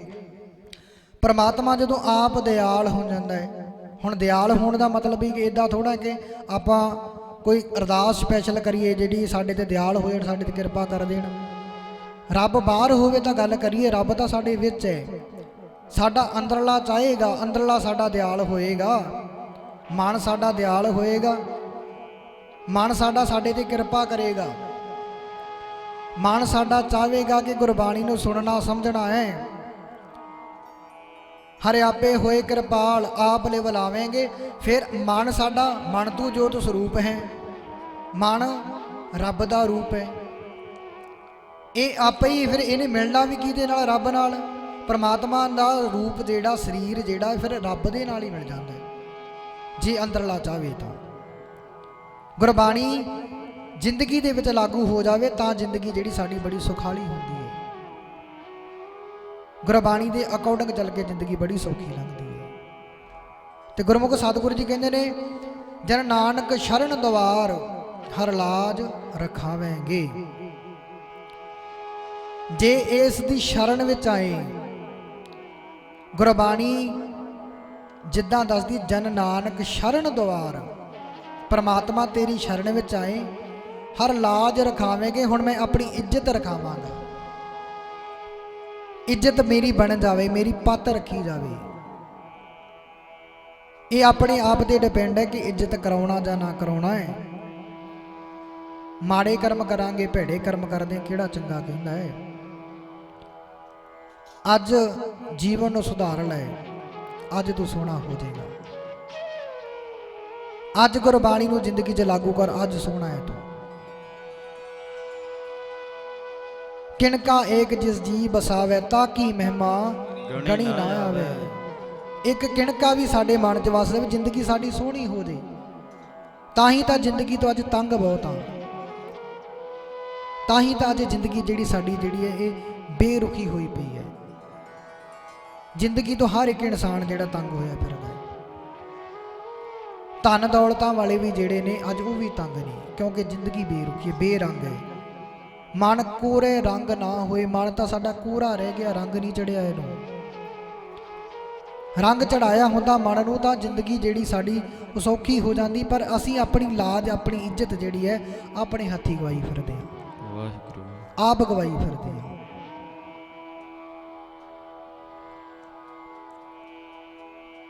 अपन हथी अपना आपे ही काज सवारी है। अपन आप सानू अपनी लाज जिहड़ी इज्जत जिहड़ी आप बनाउणी पैंदी है। जिद्दां गल करदे हुंदे भाई साहब कहंदे हुंदे ना कि दस्तार सजाउणी सौखी है, किरदार बनाउणे औखे ने। किरदार जिहड़ा है किरदार बड़ा औखा बनदा है, गवाउण नूं 1 मिनट लगदा है। 1 मिनट च जिहड़ी इज्जत साडी चली जा सकदी है, पर बनाउणी बहुत औखी है। ये जिंदगी जिहड़ी साडी है ये लाज रखावे दा अर्थ ही ये बनदा कि जिंदगी जिहड़ी तेरे अपने हत्थ वास, इहनूं किद्दां तूं सवारदा है। ठेके रोज़दाना किहड़ा इज्जत करदा है, ताशां रोज़ खेडदा किहड़ा इज्जत करदा है। गुरु घर रोज़ जाना है। जिंदगी दे विच माफ़ करना, गुरु घर तूं आया है, भावें कुछ सिक्ख्या भावें नहीं सिक्ख्या, पर लोग तेरी इज्जत करनगे, क्योंकि बंदा कहंदा जी ये गुरु घर जाने वाला है, जांदा है, सिੱਖਦਾ है। बच्चा साडा भावें पढ़ाई ना ही करे, स्कूल जांदा, असीं कहंदे चल पुੱਤ स्कूल चल, वो साडा कहना मन के स्कूल चलिया गया, भावें वो तो कख ना पढ़ के आवे, आपां कहांगे बच्चा साडा लै के भाई कहने विच है। इज्जत तो अपने हत्थ वासी है। जे असीं कहांगे ले मैं नहीं करदा, किहड़ा इज्जत साडी करेगा। अज जे साडी कोई रिस्पैक्ट है ना तां इस इहदे अकॉर्डिंग चल के है। जे इहदे तो बाहर ही हो के चलदे तां जिंदगी जिहड़ी साडी इदां ही नरक भरी होनी सी। इज्जत साडी किहड़ा करदा है, माफ़ करना, पग्गा बन के भावें मेरे वर्गा मोड़ ते खड़ जे, किहड़ा बंदा कहेगा कि बंदा सियाणा है। मोड़ा ते खड़ के भावें पग बन्नी होवे, सरी साहब भावें क्यों ना पाया होवे, मोड़ ते खड़ता सी तू, तेरे अपने हाथ च ही है। जिंदगी दे विच गुरबाणी नूं लागू करना साडे अपने हत्थ वास है। जे नहीं करदे तां जिंदगी जिहड़ी साडी बेरुखी है, बेइज्जती है साडी जिंदगी दी, ते असीं अपने आप करदे हां, कोई होर नहीं करना हुंदा। जिद्दां साडे आप नहीं कह दिंदे कि मेरा पुੱਤ नहीं सी इदां दा, गवांढियां दे मुंडे ने लाता, इदां नहीं हुंदा। जे तेरे पुੱਤ दा मन करदा सी तां ही विगड़िया है। जे वो चाहुंदा ही ना, जे बंदा चाहुंदा ना, इज्जत अपने हत्थ वास्ते बनाउणी करनी विगाड़नी सारा कुछ साडे अपने हत्थ च है। गुरबाणी सानू जो समझाउंदी है, हुण जिंदगी च लागू करिए आपां गुरबाणी नूं। बड़ा कुछ है साडी जिंदगी दे विच जिहड़ा सीखण वाला अज भी पिया। गुरबाणी दे विच कई गल्लां इदां दियां ने जिहड़ियां बंदा हैरान हो जांदा है कि ये भी कुछ गुरबाणी विच लिखिया है। लाज इज्जत जिहड़ी है इस दर दे नाल जुड़ के आउंदी है। इसे तरह सतगुर सच्चे पातशाह जिद्दां बंदा चाहे तां की कुछ नहीं कर सकदा। तरन तारण एरिए दा पिंड है झब्बड़, उत्थों दे जिथों दी माई भागो जी हुई ने, उथों दे सी भाई लंगा जी छेवें पातशाह के सेवादार। ਉਹ ਵੀ ਉੱਥੋਂ ਦੀ ਸੀ। ਤੇ ਗੁਰਮੁਖੋ ਉੱਥੋਂ ਦੀ ਹੋਈ ਇੱਕ ਭਾਈ ਤਾਰੂ ਸਿੰਘ ਹੋਇਆ। ਇੱਕ ਤਾਰੂ ਸਿੰਘ ਉਹ ਸੀ ਜਿਨ੍ਹਾਂ ਨੇ ਖੋਪਰ ਲਹਾਇਆ ਹੈ। ਇੱਕ ਤਾਰੂ ਸਿੰਘ ਤਰਨ ਤਾਰਨ ਏਰੀਏ ਦੇ ਵੀ ਹੋਏ ਨੇ, ਜਿਹੜੇ 10ਵੇਂ ਪਾਤਸ਼ਾਹ ਜਦੋਂ ਬਾਲ ਰੂਪ ਦੇ ਵਿੱਚ ਨੇ ਉਸ ਸਮੇਂ ਹੋਏ ਨੇ। ਉਹਨਾਂ ਨੇ ਤਾਰੂ ਸਿੰਘ ਦੇ ਘਰ ਵਾਲੀ ਦਾ ਨਾਮ ਸੀ ਬੀਬੀ ਦਾਨੀ, ਤੇ ਉਹਨਾਂ ਦੇ ਘਰ ਸੀ ਬੀਬੀ ਦੀਪੋ। ਤਰਨ ਤਾਰਨ ਏਰੀਆ ਸੀ ਉਹਨਾਂ ਦਾ। ਤੇ ਗੁਰਮੁਖੋ ਤਰਨ ਤਾਰਨ ਏਰੀਏ ਦੇ ਜਦੋਂ ਉਹ ਸੰਗਤ ਨੇ, ਜਿੱਦਾਂ ਢੰਡੋਰਾ ਪਹਿਲਾਂ ਫੇਰਦੇ ਹੁੰਦੇ ਸੀ, ਢੰਡੋਰਾ ਜਿਹੜਾ ਢੰਡੋਰ 'ਚ ਹੀ ਆਇਆ ਉਹਨੇ ਢੰਡੋਰਾ ਫੇਰਿਆ। ਕਹਿੰਦੇ ਆਨੰਦਪੁਰ ਸਾਹਿਬ ਜਾਣਾ ਹੈ, ਜੇ ਕਿਸੇ ਨੇ ਜਾਣਾ ਹੋਇਆ ਤਾਂ ਆਇਓ ਜ਼ਰੂਰ। ਇੱਧਰੋਂ ਭਾਈ ਤਾਰੂ ਸਿੰਘ ਦਾ ਸਾਰਾ ਪਰਿਵਾਰ, ਇਹ ਸਾਰੇ ਜਣੇ ਜਿਹੜੇ ਨੇ ਇਹ ਤਿਆਰ ਹੋਏ ਆਨੰਦਪੁਰ ਸਾਹਿਬ ਜਾਣ ਵਾਸਤੇ। 8 ਕੁ ਸਾਲ ਦੀ ਉਮਰ ਹੈ ਬੀਬੀ ਦੀਪੋ ਦੀ, ਭਾਈ ਤਾਰੂ ਸਿੰਘ ਦੀ ਜੋ ਲੜਕੀ ਸੀ। ਤੇ ਗੁਰਮੁਖੋ ਉੱਥੋਂ ਜਦੋਂ ਆਏ ਆਨੰਦਪੁਰ ਸਾਹਿਬ ਆਏ, ਬੜੀ ਲੰਬੀ ਲਾਈਨ ਲੱਗੀ ਹੈ। ਲਾਈਨ ਦੇ ਵਿੱਚ ਖੜੀ ਬੀਬੀ ਦੀਪੋ ਜਿਹੜੀ ਧੰਨ ਗੁਰੂ ਗੋਬਿੰਦ ਸਿੰਘ ਬਾਲ ਗੋਬਿੰਦ ਰਾਏ ਉਹਨਾਂ ਵੱਲ ਤੱਕਦੀ ਹੈ ਤੇ ਆਪਣੀ ਮਾਂ ਦੀਆਂ ਕਹੀਆਂ ਹੋਈਆਂ ਕਹਾਣੀਆਂ ਬਬਾਣੀਆਂ ਚੇਤੇ ਆਈਆਂ। ਕਹਿੰਦੀ ਜਿੱਦਾਂ ਮਾਂ ਕਹਿੰਦੀ ਹੁੰਦੀ ਹੈ ਨਾ ਕਿ ਰਾਜੇ ਜਿਹੜੇ ਹੁੰਦੇ ਨੇ ਉਹਨਾਂ ਦੇ ਸਿਰਾਂ ਦੇ ਕਲਗੀਆਂ ਲੱਗੀਆਂ ਹੁੰਦੀਆਂ ਨੇ, ਤਖਤ ਲੱਗਾ ਹੁੰਦਾ ਹੈ, ਚੌਰ ਹੋ ਰਿਹਾ ਹੁੰਦਾ ਹੈ, ਤੇ ਇੱਦਾਂ ਆਲੇ ਦੁਆਲੇ ਜਿਹੜੇ ਉਹਨਾਂ ਦੇ ਅਹਿਲਕਾਰ ਖੜੇ ਹੁੰਦੇ ਨੇ। ਕਹਿੰਦੇ ਲੱਗਦਾ ਹੈ ਇਹ ਕੋਈ ਵੱਡਾ ਹੀ ਮਹਾਰਾਜਾ ਹੈ ਕੋਈ ਤਕੜਾ ਹੀ ਹੈ। ਕਹਿੰਦੇ ਇੱਦਾਂ ਦੇਖਦੀ ਦੇਖਦੀ ਜਦੋਂ ਵਾਰੀ ਆਈ ਬੀਬੀ ਦੀਪੋ ਦੀ, ਭਾਈ ਤਾਰੂ ਸਿੰਘ ਜੀ ਨੇ ਮੱਥਾ ਟੇਕ ਲਿਆ, ਭਾਈ ਤਾਰੂ ਜੀ ਨੇ ਮੱਥਾ ਟੇਕਿਆ ਤੇ ਬੀਬੀ ਭਾਨੀ ਜੀ ਨੇ ਮੱਥਾ ਟੇਕ ਲਿਆ। ਤੇ ਇਧਰੋਂ ਜਦੋਂ ਬੀਬੀ ਦੀਪੋ ਆਈ ਮੱਥਾ ਟੇਕਣ ਵਾਸਤੇ, ਅੱਗੇ ਨਸਮਸਤਕ ਹੋਣ ਵਾਸਤੇ, ਇਹਨੇ ਅੱਗੇ ਸੀਸ ਨਹੀਂ ਝੁਕਾਇਆ, ਝੁਕੀ ਨਹੀਂ। ਮਾਤਾ ਕਹਿੰਦੀ ਹੈ, ਕਹਿੰਦੀ ਇਹ ਗੁਰੂ ਨੇ ਇਹਨਾਂ ਅੱਗੇ ਸੀਸ ਝੁਕਾ। ਹੌਲੀ ਕਿਤੇ ਨੇ ਕਿਹਾ, ਇਹ ਖੜੀ ਦੇਖਦੀ ਰਹੀ, ਤੱਕਦੀ ਰਹੀ ਚਿਹਰੇ ਵੱਲ। ਤੇ ਗੁਰਮੁਖੋ ਦੂਜੀ ਵਾਰ ਜਦੋਂ ਕਿਹਾ ਉੱਚੀ ਦੇ ਨੇ ਕਿਹਾ, ਤੈਨੂੰ ਕਹਿੰਦੀ ਸੁਣਦਾ ਨਹੀਂ, ਇਹਨਾਂ ਅੱਗੇ ਨਸਮਸਤਕ ਹੋ। ਇਹਨਾਂ ਨੇ ਆਪਣਾ ਸੀਸ ਨਹੀਂ ਝੁਕਾਇਆ। ਤੇ ਧੰਨ ਗੁਰੂ ਬਾਲ ਗੋਬਿੰਦ ਰਾਏ ਜੀ ਕਹਿੰਦੇ ਨੇ, ਕੀ ਨਾਮ ਹੈ ਤੇਰਾ? ਕਹਿੰਦੇ ਜੀ ਮੇਰਾ ਨਾਮ ਹੈ ਦੀਪੋ। ਅੱਛਾ, ਕਹਿੰਦੇ ਇਹਦੀ ਉਮਰ ਕਿੰਨੀ ਹੈ? ਕਹਿੰਦੇ 8 ਸਾਲ ਦੀ ਉਮਰ ਹੈ ਜੀ। 8 ਸਾਲ ਦੀ ਉਮਰ ਹੈ? ਕਹਿੰਦੇ ਹਾਂਜੀ। ਕਹਿੰਦੇ ਇਹ ਧੀ ਇਦਾਂ ਦੀ ਹੋਏਗੀ ਜਿਹੜੀ ਕਦੇ ਝੁਕੇਗੀ ਨਹੀਂ ਕਿਸੇ ਅੱਗੇ। ਇਹ ਅੱਜ ਤੋਂ ਮੇਰੀ ਧੀ ਹੋਗੀ ਤੇ ਇਹ ਮੇਰੀ ਧੀ ਅੱਜ ਤੋਂ ਬਾਅਦ ਕਿਸੇ ਅੱਗੇ ਨਹੀਂ ਝੁਕਦੀ, ਕਿਸੇ ਅੱਗੇ ਵੀ। ਤੇ ਗੁਰਮੁਖੋ ਇੱਥੋਂ ਜਦੋਂ ਚਲੇ ਗਏ ਆਪਣੇ ਪਿੰਡ, ਬੀਬੀ ਦੀਪੋ ਦੀ ਉਮਰ ਹੋਈ 13 ਸਾਲ ਦੀ। ਪਹਿਲਾਂ ਜ਼ਮਾਨਿਆਂ ਦੇ ਵਿੱਚ ਛੋਟੀ ਉਮਰੇ ਜਿਹੜੇ ਵਿਆਹ ਕਰ ਦਿੱਤੇ ਜਾਂਦੇ ਸੀ, ਤੇ ਬੀਬੀ ਦੀਪੋ ਦਾ ਵਿਆਹ ਕਰ ਦਿੱਤਾ। ਜਲੰਧਰ ਏਰੀਆ ਤਾਰਾਗੜ੍ਹ ਪਿੰਡ ਹੈ, ਇੱਥੇ ਵਿਆਹ ਕਰ ਦਿੱਤਾ ਗਿਆ ਇਹਨਾਂ ਦਾ। ਤੇ ਜਿਹੜੇ ਇਲਾਕਾ ਜਲੰਧਰ ਏਰੀਆ ਦਾ ਇਲਾਕਾ ਸੀ, ਉਹ ਸਾਰੇ ਜਿਹੜਾ ਸਖੀ ਸਰਵਰ ਦਾ ਪੁਜਾਰੀ, ਸਾਰੇ ਮੰਨਣ ਵਾਲੇ ਉਹਨਾਂ ਨੂੰ। ਤੇ ਗੁਰਮੁਖੋ ਇਧਰੋਂ ਬੀਬੀ ਦੀਪੋ ਜਿਹੜੀ ਸੀ, ਇਹਨਾਂ ਦਾ ਧੰਨ ਗੁਰੂ ਗੋਬਿੰਦ ਸਿੰਘ ਨਾਲ ਪਿਆਰ ਬਣਿਆ ਹੋਇਆ, ਉਹਨਾਂ ਦੇ ਅਕਾਊਂਟਿੰਗ ਚੱਲਦੇ ਨੇ। ਜ਼ਿੰਦਗੀ ਜਿਹੜੀ ਸਾਰੀ ਗੁਰੂ ਸਾਹਿਬਾਨਾਂ ਦੇ ਲੇਖੇ ਲਾਈ ਹੋਈ, ਅਰਪਣ ਕੀਤੀ ਹੋਈ ਹੈ।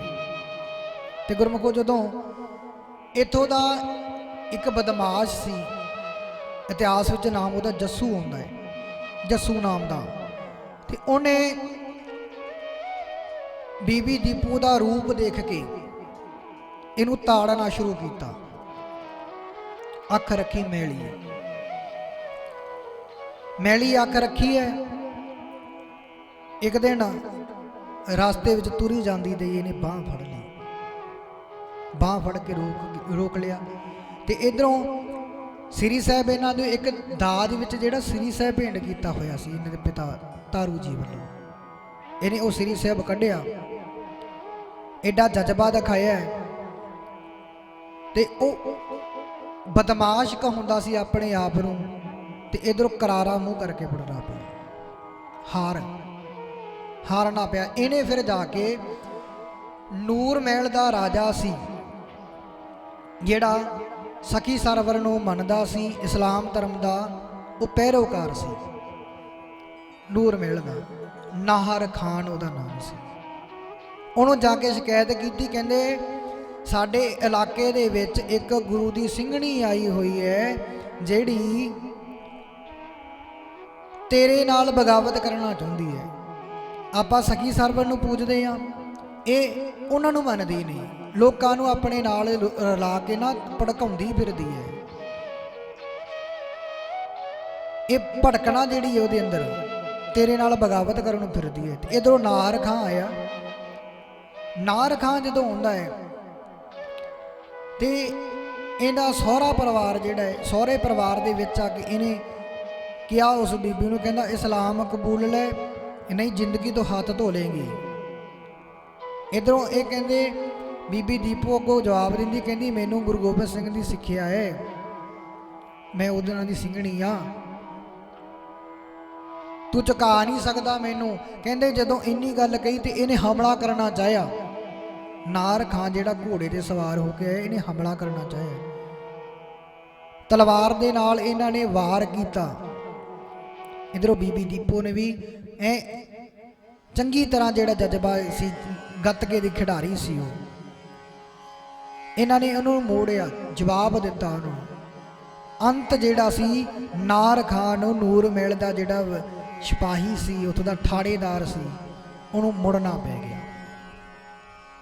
ਇਹ ਸਾਰੇ ਇਲਾਕੇ ਵਿੱਚ ਖਬਰ ਫੈਲ ਗਈ ਕਿ ਬੀਬੀ ਦੀਪੋ ਜਿਹੜੀ ਹੈ ਉਹ ਵਿਆਹੀ ਆਈ ਹੈ ਇੱਥੇ ਜਲੰਧਰ ਏਰੀਏ ਦੇ ਵਿੱਚ, ਜਿਹੜੀ ਸਗੀ ਸਰਵਰ ਨੂੰ ਮੰਨਦੀ ਨਹੀਂ। ਤੇ ਇਹਦੇ ਸਹੁਰੇ ਪਰਿਵਾਰ ਨੂੰ ਜਿਹੜਾ ਕਹਿਣਾ ਸ਼ੁਰੂ ਕਰ ਦਿੱਤਾ, ਕਹਿੰਦੇ ਭਾਈ ਇਹ ਜਿਹੜੀ ਤੁਹਾਡੀ ਨੂੰਹ ਹੈ ਨਾ, ਇਹ ਸਾਡੇ ਇਲਾਕੇ ਦੇ ਵਿੱਚ ਖਤਰਾ ਬਣੀ ਪਈ ਹੈ। ਹੁਣ ਨਾਹਰ ਖਾਨ ਦਾ ਕੀ ਪਤਾ ਹੈ ਆਪਣੇ ਸਿਪਾਹੀ ਲੈ ਕੇ ਆ ਜੇ, ਇਹ ਸਾਡਾ ਇਲਾਕਾ ਹੀ ਸਾਰਾ ਤਬਾਹ ਕਰ ਦੂ। ਕਹਿੰਦੇ ਜਦੋਂ ਇਹ ਗੱਲ ਕਹੀ ਤੇ ਇਹਦੇ ਸਹੁਰੇ ਪਰਿਵਾਰ ਨੇ ਇਹਨੂੰ ਘਰੇ ਬੰਦ ਕਰ ਦਿੱਤਾ। ਕਹਿੰਦੇ ਅੱਜ ਤੋਂ ਬਾਅਦ ਤੂੰ ਬਾਹਰ ਨਹੀਂ ਜਾਣਾ, ਤੂੰ ਨਹੀਂ ਬਾਹਰ ਜਾਣਾ। ਤੇ 4-5 ਦਿਨ ਲੰਘੇ। 4-5 ਦਿਨਾਂ ਬਾਅਦ ਕਹਿੰਦੇ ਸੰਗਤ ਜਾਣੀ ਸੀ ਆਨੰਦਪੁਰ ਸਾਹਿਬ। ਢੰਡੋਰ ਜੀ ਜਿਹੜਾ ਆਇਆ ਉਹਨੇ ਆ ਕੇ ਢੋਲ ਵਜਾਇਆ, ਆ ਕੇ ਆਵਾਜ਼ਾਂ ਦਿੰਦਾ, ਇਹਦੇ ਕੰਨਾਂ ਵਿੱਚ ਆਵਾਜ਼ ਪੈਂਦੀ ਢੋਲ ਦੀ ਜਦੋਂ, ਤੇ ਇਹ ਟਿਕਟਕੀ ਲਾ ਕੇ ਸੁਣਦੀ ਹੈ।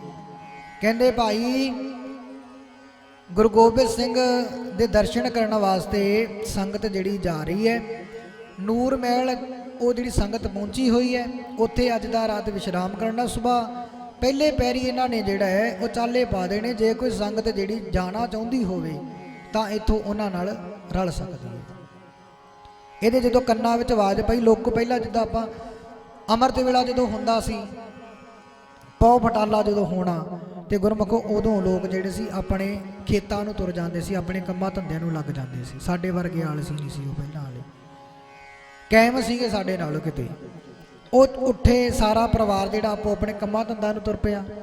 ਇਧਰੋਂ ਇਹਨੇ ਬੀਬੀ ਦੀਪੋ ਨੇ ਆਪਣੇ ਘਰੋਂ ਜਿਹੜਾ ਸੀ ਆਪਣਾ ਲੀੜਾ ਲੱਤਾ ਚੱਕਿਆ, ਚੱਕ ਕੇ ਤੇ ਤਾਰਾਗੜ੍ਹ ਵਾਲੇ ਜਿਹੜਾ ਰਾਹ ਸੀ, ਉਸ ਸਮੇਂ ਜਲੰਧਰ ਏਰੀਏ ਦਾ ਪਿੰਡ ਤਾਰਾਗੜ੍ਹ ਦੇ ਰਾਹ ਦੇ ਉੱਪਰ ਜਾ ਕੇ ਖੜ ਜਾਂਦੀ ਹੈ। ਇੱਥੋਂ ਆਨੰਦਪੁਰ ਸਾਹਿਬ ਜਿਹੜਾ ਸੀ ਉਹ 105 ਕਿਲੋਮੀਟਰ ਬਾਅਦ ਉਸ ਸਮੇਂ ਬਣਦਾ ਸੀ, ਕਿਉਂਕਿ ਰਸਤੇ ਜਿਹੜੇ ਸੀ ਉਹ ਡੰਡੀਆਂ ਵਗੈਰਾ ਦੀਆਂ ਬਣੀਆਂ ਹੁੰਦੀਆਂ ਸੀ, ਕੱਚੇ ਜਿਹੇ ਰਸਤੇ ਹੁੰਦੇ ਸੀ, ਕੋਈ ਪੱਕਾ ਰਾਹ ਨਹੀਂ ਸੀ। 105 ਕਿਲੋਮੀਟਰ ਬਾਅਦ ਜਿਹੜੀ ਉਦੋਂ ਤੋਂ ਬਣਦੀ ਸੀ। ਤੇ ਗੁਰਮੁਖੋ, ਇਹ ਉਸ ਰਾਹ 'ਤੇ ਖੜੀ ਹੈ, ਸੰਗਤ ਨੇ ਹਜੇ ਆਉਣੀ ਹੈ। ਤੇ ਇਧਰੋਂ ਜਿਹੜਾ ਸੀ ਉਹ ਸ਼ਿਕਾਰ ਖੇਡਦਾ ਨਾਹਰ ਖਾਂ ਦੇ ਨਾਲ 8 ਸਿਪਾਹੀ ਨੇ, 8 ਜਣੇ ਨਾਲ ਨੇ ਨਾਹਰ ਖਾਂ ਦੇ। ਇਹ ਵੀ ਆ ਗਿਆ। ਇਹ ਦੇਖਦਾ ਹੈ ਕਿ ਹੁਣ ਕੱਲੀ ਉਹ ਮਿਲੀ ਹੈ, ਮੇਰੇ ਨਾਲ 8 ਜਣੇ ਨੇ, ਅੱਜ ਇਹ ਰਹੂ ਜਾਂ ਮੈਂ ਰਹੂ, ਆਰ ਪਾਰ ਦੀ ਗੱਲ ਕਰਨੀ ਇਹਦੇ ਨਾਲ। ਕਹਿੰਦੇ ਨਾਹਰ ਖਾਂ ਨੇ ਜਦੋਂ ਇਹਨੂੰ ਲਲਕਾਰਿਆ ਤੇ ਇਧਰੋਂ ਇਹਨੇ ਜਵਾਬ ਦਿੱਤਾ, ਕਹਿੰਦੇ ਭਾਈ ਮੈਂ ਸਤਿਗੁਰਾਂ ਦੇ ਦਰਸ਼ਨ ਕਰਨ ਵਾਸਤੇ ਜਾ ਰਹੀ ਹਾਂ ਤੇ ਮੇਰੇ ਰਸਤੇ ਦੀ ਰੁਕਾਵਟ ਨਾ ਬਣੀ, ਰਸਤੇ ਵਿੱਚ ਨਾ ਹੀ ਮੇਰੇ ਤੂੰ। ਇਧਰੋਂ ਦੋ ਸਿਪਾਹੀ ਜਿਹੜੇ ਪਹਿਲਾਂ ਇਹਦੇ ਨਾਲ ਆਏ ਸੀ, ਉਹਨਾਂ ਨੇ ਦੇਖਿਆ ਜਦੋਂ ਬੀਬੀ ਦੀਪੋ ਨੂੰ ਦੇਖਿਆ ਤੇ ਇਹ ਪਹਿਲਾਂ ਹੀ ਪਿੱਛੇ ਹੀ ਮੁੜ ਗਏ, ਰਹਿ ਗਏ 6 ਜਣੇ ਨਾਲ। ਤੇ ਇਧਰੋਂ ਨਾਹਰ ਖਾਨ ਨੇ ਜਦੋਂ ਹਮਲਾ ਕਰਨ ਦੀ ਕੋਸ਼ਿਸ਼ ਜੇ ਕਰ ਰਿਹਾ ਹੈ, ਇਹਨੇ ਬੀਬੀ ਦੀਪੋ ਨੇ ਆਪਣਾ ਸ੍ਰੀ ਸਾਹਿਬ ਕੱਢਿਆ, ਇੱਕੋ ਝਟਕੇ ਦੇ ਨਾਲ ਜਿਹੜਾ ਨਾਹਰ ਖਾਨ ਦਾ ਜਿਹੜਾ ਸਿਰ ਅਲੱਗ ਕਰ ਦਿੱਤਾ, ਸਿਰ ਲਾ ਦਿੱਤਾ ਨਾਲ। ਤੇ ਗੁਰਮੁਖੋ ਇਦਾਂ ਕਰਦਿਆਂ ਕਰਦਿਆਂ ਸਿਪਾਹੀਆਂ ਨੇ ਵੀ ਹਮਲਾ ਕੀਤਾ ਤੇ ਬੀਬੀ ਦੀਪੋ ਜਿਹੜੀ ਸੀ ਇੱਥੇ ਫੱਟੜ ਹੋ ਗਈ,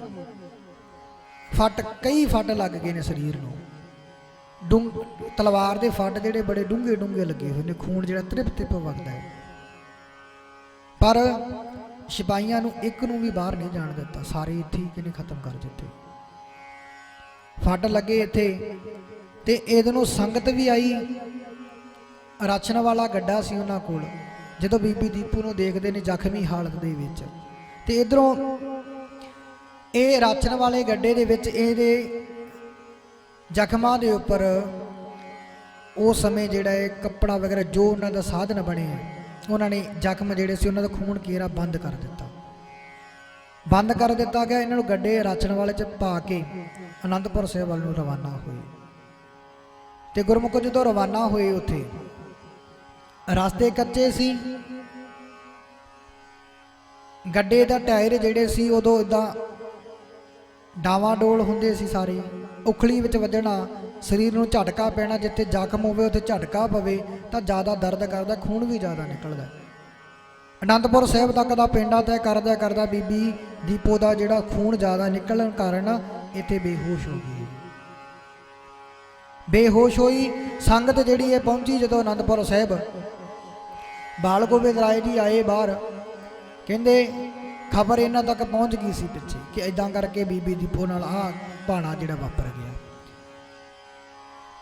ਜਦੋਂ ਇਹ ਸੰਗਤ ਜਿਹੜੀ ਹੈ ਆ ਕੇ ਨਸਮਸਤਕ ਹੋਣ ਲੱਗੀ ਹੈ ਤੇ ਸਤਿਗੁਰੂ ਜੀ ਪਹਿਲੇ ਕਹਿੰਦੇ ਨੇ, ਕਹਿੰਦੇ ਮੇਰੀ ਧੀ ਕਿੱਥੇ ਹੈ? ਕਹਿੰਦੇ ਜੀ ਉਹ ਬੇਹੋਸ਼ੀ ਦੀ ਹਾਲਤ ਵਿੱਚ ਹੈ, ਉਹ ਬੇਹੋਸ਼ ਹੋ ਚੁੱਕੀ ਹੈ, ਤੁਰਨ ਦੀ ਹਾਲਤ ਦੇ ਵਿੱਚ ਨਹੀਂ।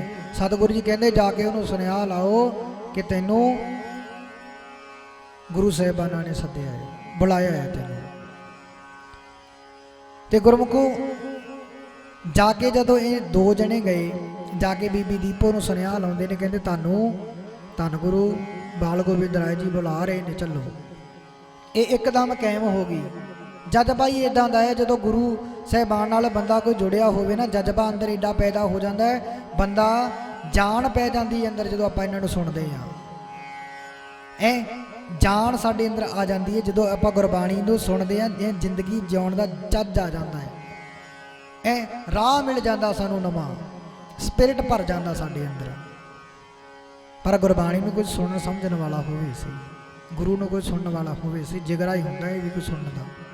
ਗੁਰਬਾਣੀ ਹਰੇਕ ਤੋਂ ਸੁਣੀ ਵੀ ਨਹੀਂ ਜਾਂਦੀ, ਇਹ ਕੋਈ ਜਜ਼ਬਾ ਹੁੰਦਾ, ਅੰਦਰ ਸਪਿਰਿਟ ਹੁੰਦਾ, ਜਿਹੜਾ ਬੰਦਾ ਕੋਈ ਗੁਰਬਾਣੀ ਨੂੰ ਕੰਨ ਲਾ ਕੇ ਸੁਣ ਲੈਂਦਾ ਹੈ, ਜ਼ਿੰਦਗੀ 'ਚ ਲਾਗੂ ਕਰ ਲੈਂਦਾ ਹੈ। ਇਦੋਂ ਬੀਬੀ ਦੀਪੋ ਜ਼ਖਮੀ ਹਾਲਤ ਵਿੱਚ ਜਦੋਂ ਗੁਰੂ ਗੋਬਿੰਦ ਸਿੰਘ ਦਾ ਨਾਮ ਲੈਂਦੇ ਨੇ, ਕਹਿੰਦੇ ਬਾਲ ਗੋਬਿੰਦ ਰਾਏ ਜੀ ਨੇ ਤੁਹਾਨੂੰ ਬੁਲਾਇਆ ਹੈ, ਇੱਕਦਮ ਉੱਠ ਕੇ ਖੜੀ ਹੋ ਗਈ। ਜ਼ਖਮੀ ਹਾਲਤ ਸੀ, ਤੁਰਿਆ ਨਹੀਂ ਗਿਆ, ਸਰੀਰ ਨੇ ਸਾਥ ਨਹੀਂ ਦਿੱਤਾ, ਤੁਰਿਆ ਨਹੀਂ ਗਿਆ, ਪਰ ਮਨ ਬੜਾ ਕਾਇਮ ਹੈ। ਇੱਥੇ ਦੋ ਸਿੰਘਾਂ ਨੇ ਫੜ ਕੇ ਬੀਬੀ ਦੀਪੋ ਨੂੰ ਧੰਨ ਗੁਰੂ ਬਾਲ ਗੋਬਿੰਦ ਰਾਏ ਦੇ ਸਾਹਮਣੇ ਜਦੋਂ ਪੇਸ਼ ਕੀਤਾ ਤੇ ਸਤਿਗੁਰੂ ਸੱਚੇ ਪਾਤਸ਼ਾਹ ਨੇ ਇੱਥੇ ਸੰਗਤ ਦੇ ਵਿੱਚ ਬੈਠੀਆਂ ਹੋਈਆਂ ਬੀਬੀਆਂ ਨੂੰ ਕਹਿ ਕੇ ਇਹਨਾਂ ਦੇ ਜ਼ਖਮਾਂ ਦੀ ਮੁਰੰਮਤ ਕਰਾਉਣੀ ਚਾਹੀ। ਤੇ ਇੱਥੇ ਬੀਬੀ ਦੀਪੋ ਦੇ ਫੱਟ ਜਿਹੜੇ ਸੀ ਸਿਉਂਤੇ ਗਏ। ਅਨੰਦਪੁਰ ਸਾਹਿਬ ਆ ਕੇ ਫੱਟਾਂ ਨੂੰ ਇੱਥੇ ਸੀਤਾ ਗਿਆ, ਟੰਕੇ ਲਾਏ ਗਏ, ਕਹਿਣ ਦਾ ਭਾਵ ਹੈ। ਤੇ ਗੁਰਮੁਖੋ ਜਦੋਂ ਇਹ ਟੰਕੇ ਵਗੈਰਾ ਲੱਗਦੇ ਨੇ ਬੀਬੀ ਦੀਪੋ ਦੇ, ਉਦੋਂ ਬਾਅਦ ਇਹ ਆਪਣੇ ਸਹੁਰੇ ਘਰ ਵਾਪਸ ਨਹੀਂ ਜਾਂਦੀ, ਗਈ ਨਹੀਂ ਵਾਪਸ। ਤੇ ਇਧਰੋਂ ਇਹਦਾ ਪਤੀ ਜਿਹੜਾ ਭਾਲ ਕਰਦਾ ਕਰਦਾ ਇਹ ਵੀ ਅਨੰਦਪੁਰ ਸਾਹਿਬ ਆ ਗਿਆ। ਦੀਵਾਨ ਲੱਗਿਆ ਹੋਇਆ, ਸਤਿਗੁਰੂ ਸੱਚੇ ਪਾਤਸ਼ਾਹ ਆਪ ਕਥਾ ਕਰਦੇ ਨੇ, ਆਪ ਕੀਰਤਨ ਕਰਦੇ ਨੇ, ਤੇ ਦੀਵਾਨ ਸਜਿਆ ਹੋਇਆ। ਤੇ ਜਦੋਂ ਆ ਕੇ ਸੰਗਤ ਵਿੱਚ ਬੈਠ ਜਾਂਦਾ, ਇਹਦਾ ਵੀ ਮਨ ਬਦਲ ਗਿਆ, ਇਹ ਵੀ ਵਾਪਸ ਨਹੀਂ ਗਿਆ।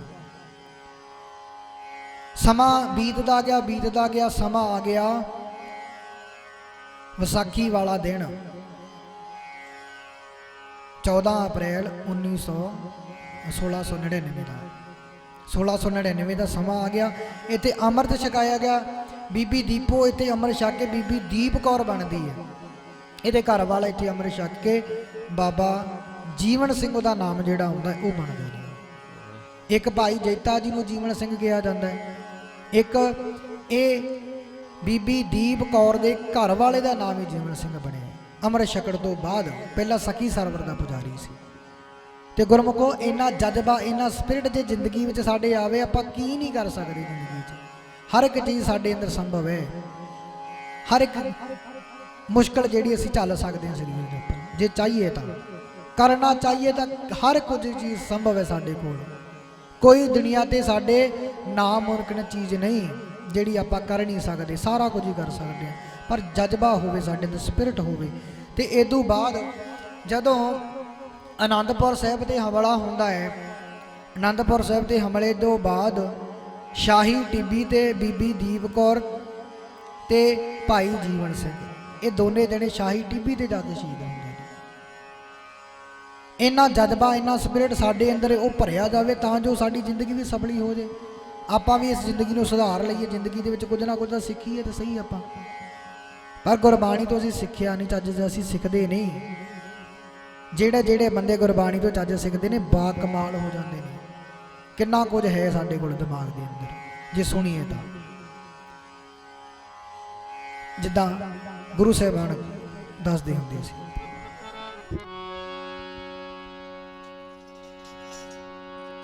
ਬੇਸਮਝ ਜ਼ਮਾਨਾ ਕੀ ਜਾਣੇ ਸਤਿਗੁਰ ਦੀਆਂ ਰਮਜ਼ਾਨੂ। ਬੇਸਮਝ ਜ਼ਮਾਨਾ ਕੀ ਜਾਣੇ ਸਤਿਗੁਰ ਦੀਆਂ ਰਮਜ਼ਾਨੂ। ਕੀ ਜਾਣੇ ਗੁਰ ਦੀਆਂ ਰਮਜ਼ਾਨੂ। ਇਹ ਸਮਝ ਜ਼ਮਾਨਾ ਕੀ ਜਾਣੇ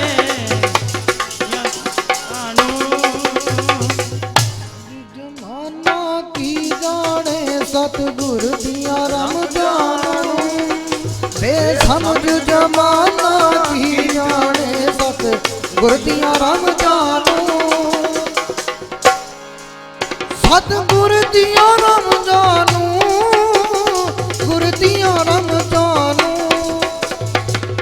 ਦੀਆਂ ਰਮਜ਼ਾਨੂ ਸਤਿਗੁਰ ਦੀਆਂ ਰਮਜ਼ਾਨੂ। ਸਤਿਗੁਰ ਦੀਆਂ ਰਮਜ਼ਾਨੂ ਗੁਰ ਦੀਆਂ ਰਮਜ਼ਾਨੂ। ਸਤਿਗੁਰ ਦੀਆਂ ਰਮਜ਼ਾਨੂ ਸਤਿਗੁਰ ਦੀਆਂ ਰਮਜ਼ਾਨੂ। ਬੇਸਮਝ ਜ਼ਮਾਨਾ ਕੀ ਜਾਣੇ ਸਤਿਗੁਰ ਦੀਆਂ ਰਮਜ਼ਾਨੂ। ਬੇਸਮਝ ਜ਼ਮਾਨਾ ਕੀ ਜਾਣੇ ਸਤਿਗੁਰ ਦੀਆਂ ਰਮਜ਼ਾਨੂ। ਸਮਝ ਜ਼ਮਾਨਾ ਕੀ ਜਾਣੇ ਸਤਿਗੁਰ ਦੀਆਂ ਰਮਜ਼ਾਨੂ। ਬੇਸਮਝ ਜ਼ਮਾਨਾ ਕੀ ਜਾਣੇ ਸਤਿਗੁਰ ਦੀਆਂ ਰਮਜ਼ਾਨੂ। ਉਹ ਬੇਸਮਝ ਜ਼ਮਾਨਾ ਕੀ ਜਾਣੇ ਸਤਿਗੁਰ ਦੀਆਂ ਰਮਜ਼ਾਨੂ। ਬੇਸਮਝ ਜ਼ਮਾਨਾ ਕੀ ਜਾਣੇ ਸਤਿਗੁਰ ਦੀਆਂ ਰਮਜ਼ਾਨੂ। ਬੇਸਮਝ ਜ਼ਮਾਨਾ ਕੀ ਜਾਣੇ ਸਮਝ ਜ਼ਮਾਨਾ ਕੀ ਜਾਣੇ। ਜ਼ਮਾਨਾ ਕੀ ਜਾਣੇ ਗੱਜ ਕੇ ਸਮਝ ਜ਼ਮਾਨਾ ਕੀ ਜਾਣੇ। ਸਮਝ ਜ਼ਮਾਨਾ ਕੀ ਜਾਣੇ ਬੇਸਮਝ ਜ਼ਮਾਨਾ। ਸਮਝ ਜ਼ਮਾਨਾ ਕੀ ਜਾਣੇ ਬੇਸਮਝ ਜ਼ਮਾਨਾ ਕੀ ਜਾਣੇ। ਸਮਝ ਜ਼ਮਾਨਾ ਕੀ ਜਾਣੇ ਬੇਸਮਝ ਜ਼ਮਾਨਾ ਕੀ ਜਾਣੇ। ਉਹ ਬੇਸਮਝ ਜ਼ਮਾਨਾ ਕੀ ਜਾਣੇ ਬੇਸਮਝ ਜ਼ਮਾਨਾ ਕੀ ਜਾਣੇ। ਸਮਝ ਜ਼ਮਾਨਾ ਕੀ ਜਾਣੇ ਸਤਿਗੁਰ ਦੀਆਂ ਰਮਜ਼ਾਨੂ। ਬੇਸਮਝ ਜ਼ਮਾਨਾ ਕੀ ਜਾਣੇ ਸਤਿਗੁਰ ਦੀਆਂ ਰਮਜ਼ਾਨੂ।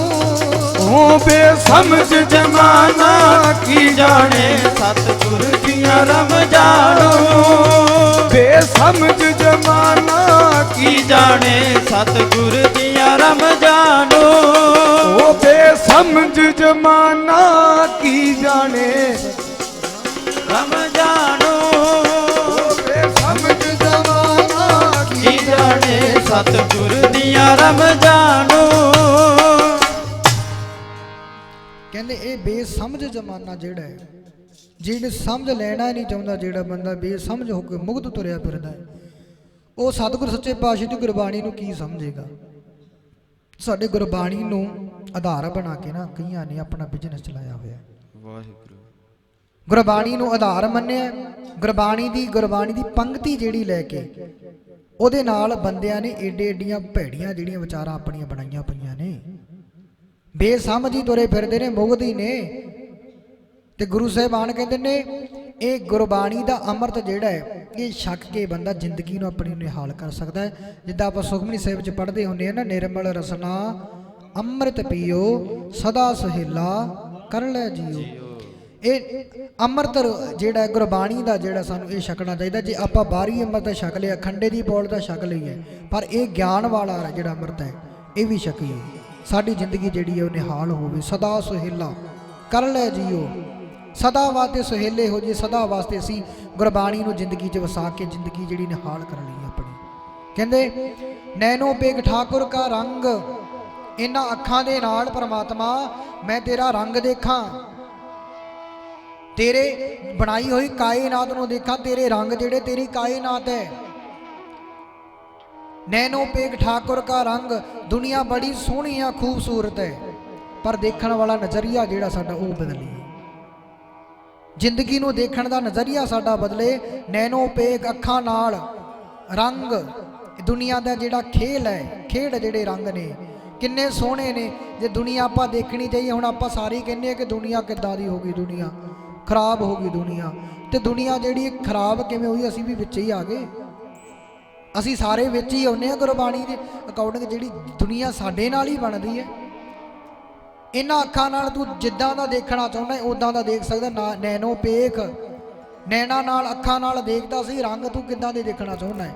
ਵਾਹਿਗੁਰੂ ਜੇ ਆਪਾਂ ਜ਼ਿੰਦਗੀ ਜਿਹੜੀ ਹੈ ਆਪਾਂ ਇਹਨੂੰ ਮੰਨਣਾ ਚਾਹੀਏ ਨਾ, ਜ਼ਿੰਦਗੀ ਆਪਾਂ ਮਾਣ ਸਕਦੇ ਹਾਂ। ਜੇ ਬਤੀਤ ਕਰਨੀ ਹੈ ਟਾਈਮ ਪਾਸ ਤਾਂ ਅੱਜ ਵੀ ਅਸੀਂ ਕਰੀ ਜਾਂਦੇ ਹਾਂ। ਟਾਈਮ ਪਾਸ ਹੀ ਹੈ ਸਾਡੀ ਜ਼ਿੰਦਗੀ ਦਾ, ਜਿਹੜਾ ਆਪਾਂ ਜ਼ਿੰਦਗੀ ਨੂੰ ਜਿਉਇਆ ਥੋੜਾ ਹੈ, ਆਨੰਦ ਥੋੜਾ ਜ਼ਿੰਦਗੀ ਦਾ ਲਿਆ। ਸਾਧ ਸੰਗ ਬਿਨਸੈ ਸਭ ਸੰਗ, ਜਦੋਂ ਅਸੀਂ ਇਸ ਸੱਚੇ ਸਤਿਗੁਰ ਦੀ ਸੰਗਤ ਕਰਨੀ ਸ਼ੁਰੂ ਕੀਤੀ, ਫਿਰ ਦੂਜੇ ਜਿਹੜੇ ਦੁਨਿਆਵੀ ਸੰਗ ਨੇ ਸਾਰੇ ਸਾਡੇ ਜਿਹੜੇ ਦੂਰ ਹੋ ਜਾਣਗੇ। ਵਾਹਿਗੁਰੂ ਆਪਾਂ ਸਾਰੇ ਜਿਹੜੇ ਸੰਗ ਜਿਹੜੇ ਨੇ ਸਾਰੇ ਛੱਡ ਦਿਆਂਗੇ ਜਿੱਦਣ ਅਸੀਂ ਇਸ ਗੁਰਬਾਣੀ ਦਾ ਰੰਗ ਚੜਾਉਣਾ ਸ਼ੁਰੂ ਕੀਤਾ। ਸਾਧ ਸੰਗ, ਇਸ ਸਾਧੂ ਦੀ ਕਿਰਪਾ ਜਿੱਦਣ ਹੋ ਜਾਂਦੀ ਹੈ, ਇਹ ਸਾਧੂ ਦੀ ਕਿਰਪਾ ਦੇ ਨਾਲ ਸਾਡੇ ਬਿਨਸੇ ਸਭ ਸੰਗ ਜਿਹੜੇ ਅਸੀਂ ਬਣਾਈ ਫਿਰਦੇ ਹਾਂ, ਇੱਥੇ ਵੀ ਸਾਡਾ ਸੰਬੰਧ, ਉੱਥੇ ਵੀ ਸਾਡਾ ਸੰਬੰਧ, ਕਿੰਨੇ ਕਿੰਨੇ ਸੰਬੰਧ ਬਣਾਏ ਹੋਏ ਨੇ ਸਾਡੇ ਜ਼ਿੰਦਗੀ ਦੇ ਵਿੱਚ। ਥਾਂ ਥਾਂ ਤੇ ਸਾਡੇ ਸੰਬੰਧ ਨੇ। ਹਰ ਇੱਕ ਚੀਜ਼ ਨੂੰ ਬੰਦਾ ਕਹਿੰਦਾ ਕਿਉਂ ਕਿਸੇ ਨੂੰ ਮਾੜਾ ਕਹੀਏ, ਹਰ ਇੱਕ ਨੂੰ ਮੰਨ ਲੈਣਾ ਚਾਹੀਦਾ ਹੈ। ਥਾਂ ਥਾਂ ਦੇ ਸੰਬੰਧ ਨੇ ਸਾਡੇ ਭਾਈ। ਤੇ ਗੁਰੂ ਸਾਹਿਬਾਨ ਕਹਿੰਦੇ ਨੇ ਸਾਰੇ ਸੰਗ ਜਿਹੜੇ ਸਾਡੇ ਇਹ ਬਿਨਸ ਜਾਣਗੇ ਜਿੱਦਣ ਇਹ ਸੱਚੇ ਸਤਿਗੁਰ ਦਾ ਸੰਗ ਆ ਗਿਆ। ਚਾਰਨ ਚਲੋ ਮਾਰਗ ਗੋਬਿੰਦ, ਅਸੀਂ ਪਰਮਾਤਮਾ ਤੇਰੇ ਦੱਸੇ ਹੋਏ ਰਾਹ ਜਿਹੜੇ ਨੇ ਇਹਨਾਂ ਤੇ ਤੁਰਨਾ ਸ਼ੁਰੂ ਕਰੀਏ। ਚਰਨ ਚਲੋ ਮਾਰਗ ਗੋਬਿੰਦ, ਜੋ ਗੁਰੂ ਸਾਹਿਬਾਨ ਜੀ ਤੁਸੀਂ ਦੱਸਦੇ ਹੋ ਉਸ ਰਾਹ ਤੇ ਮੈਂ ਤੁਰਨਾ ਸ਼ੁਰੂ ਕਰ ਦਿਆਂ। ਮੈਂ ਆਪਣੇ ਪੈਰਾਂ ਨਾਲ ਤੇਰੇ ਦੱਸੇ ਹੋਏ ਰਾਹ ਤੇ ਚੱਲਾਂ। ਮਿਟੇ ਪਾਪ ਜਪੀਏ ਹਰ ਬਿੰਦ, ਬਿੰਦ ਰੱਤਾ ਭਰ ਵੀ ਸਾਡੇ ਅੰਦਰੋਂ ਥੋੜਾ ਚਿਰ ਵੀ ਪ੍ਰਮਾਤਮਾ ਤੂੰ ਵਿਸਰੇ ਨਾ, ਤੇਰੀ ਜਿਹੜੀ ਸੋਚ ਹੈ ਮੇਰੇ ਅੰਦਰ ਆ ਜਾਵੇ। ਮਿਟੇ ਪਾਪ, ਸਾਰੇ ਸਾਡੇ ਜਿਹੜੇ ਬਿਨ ਸਜਾਣ ਪਾਪ ਜਿਹੜੇ ਜਪੀਏ ਹਰ ਬਿੰਦ, ਇੱਕ ਰੱਤਾ ਭਰ ਵੀ ਸਾਡੇ ਕੋਲ ਸਮਾਂ ਨਾ ਹੋਵੇ ਜਿਹੜਾ ਅਸੀਂ ਪ੍ਰਮਾਤਮਾ ਤੇਰੀ ਯਾਦ ਤੋਂ ਵਾਂਝਾ ਨਾ ਰਹੀਏ। ਕਰ ਹਰ ਕਰਮ ਸ਼ਰਵਣ ਹਰ ਕਥਾ, ਪ੍ਰਮਾਤਮਾ ਦੇ ਹੱਥਾਂ ਦੇ ਨਾਲ ਕਰ ਹਰ ਕਰਮ, ਪ੍ਰਮਾਤਮਾ ਇਹਨਾਂ ਹੱਥਾਂ ਦੇ ਨਾਲ ਮੈਂ ਤੇਰੇ ਦੱਸੇ ਹੋਏ ਕਰਮ ਕਰਾਂ। ਸ਼ਰਵਣ ਹਰ ਕਥਾ, ਕੰਨਾਂ ਨਾਲ ਪ੍ਰਮਾਤਮਾ ਤੇਰੀ ਇੱਕ ਸੱਚੀ ਕਥਾ ਸੁਣਾ। ਜ਼ਿੰਦਗੀ ਜਿਹੜੀ ਮੇਰੀ ਬਦਲੇ, ਹਰ ਦਰਗਹਿ ਨਾਨਕ ਉਜਲ ਮਥਾ, ਤਾਂ ਇਸ ਜ਼ਿੰਦਗੀ ਜਿਹੜੀ ਸਾਡੀ ਰੋਸ਼ਨ ਹੋ ਸਕਦੀ ਹੈ। ਸਤਿਗੁਰੂ ਜੀ ਕਿਰਪਾ ਕਰਨ ਜੀ। ਇੰਨੇ ਅਰਸੇ ਵਿੱਚ ਕਥਾ ਵਿਚਾਰ ਕਰ ਹੋਈਆਂ ਭੁੱਲਾਂ ਦੀ ਖਿਮਾ ਸਾਡੇ ਕੋਲ ਭਾਈ ਸੁਰਿੰਦਰ ਸਿੰਘ ਜੀ ਜੱਥਾ ਪਰਮੇਸ਼ਰ ਦੁਆਰ ਉਹ ਪਹੁੰਚੇ ਨੇ। ਉਹਨਾਂ ਤੋਂ ਪਾਸੋਂ ਆਪਾਂ ਗੁਰਬਾਣੀ ਦੇ ਇਤਿਹਾਸ, ਗੁਰਬਾਣੀ ਦੀਆਂ ਵਿਚਾਰਾਂ ਨੂੰ ਸਰਵਣ ਕਰਕੇ ਮਨੁੱਖਾ ਜਨਮ ਸਫਲਾ ਕਰਾਂਗੇ। ਸਤਿਗੁਰੂ ਜੀ ਕਿਰਪਾ ਕਰਨ ਜੀ, ਇੰਨੇ ਅਰਸੇ ਵਿੱਚ ਕਥਾ ਵਿਚਾਰ ਕਰਦੇ ਹੋਈਆਂ ਆਪਣਾ ਦੀ ਖਿਮਾ ਹਿਰਦੇ ਵਿੱਚੋਂ ਸੀਸ ਦਿਓ। ਸਾਰੇ ਜਣੇ ਕਰੋ ਕਿਰਪਾ ਦੇਹੋ ਸੱਜਣ ਸੀਸੜੀਆਂ ਜੋ ਹੋਵੇ ਸਭ ਸੋ ਮੇਲ ਗਾਜ ਵੱਜ ਕੇ ਬਲਾਓ ਫਤਿਹ। ਵਾਹਿਗੁਰੂ ਜੀ ਕਾ ਖਾਲਸਾ, ਵਾਹਿਗੁਰੂ ਜੀ ਕੀ ਫਤਿਹ।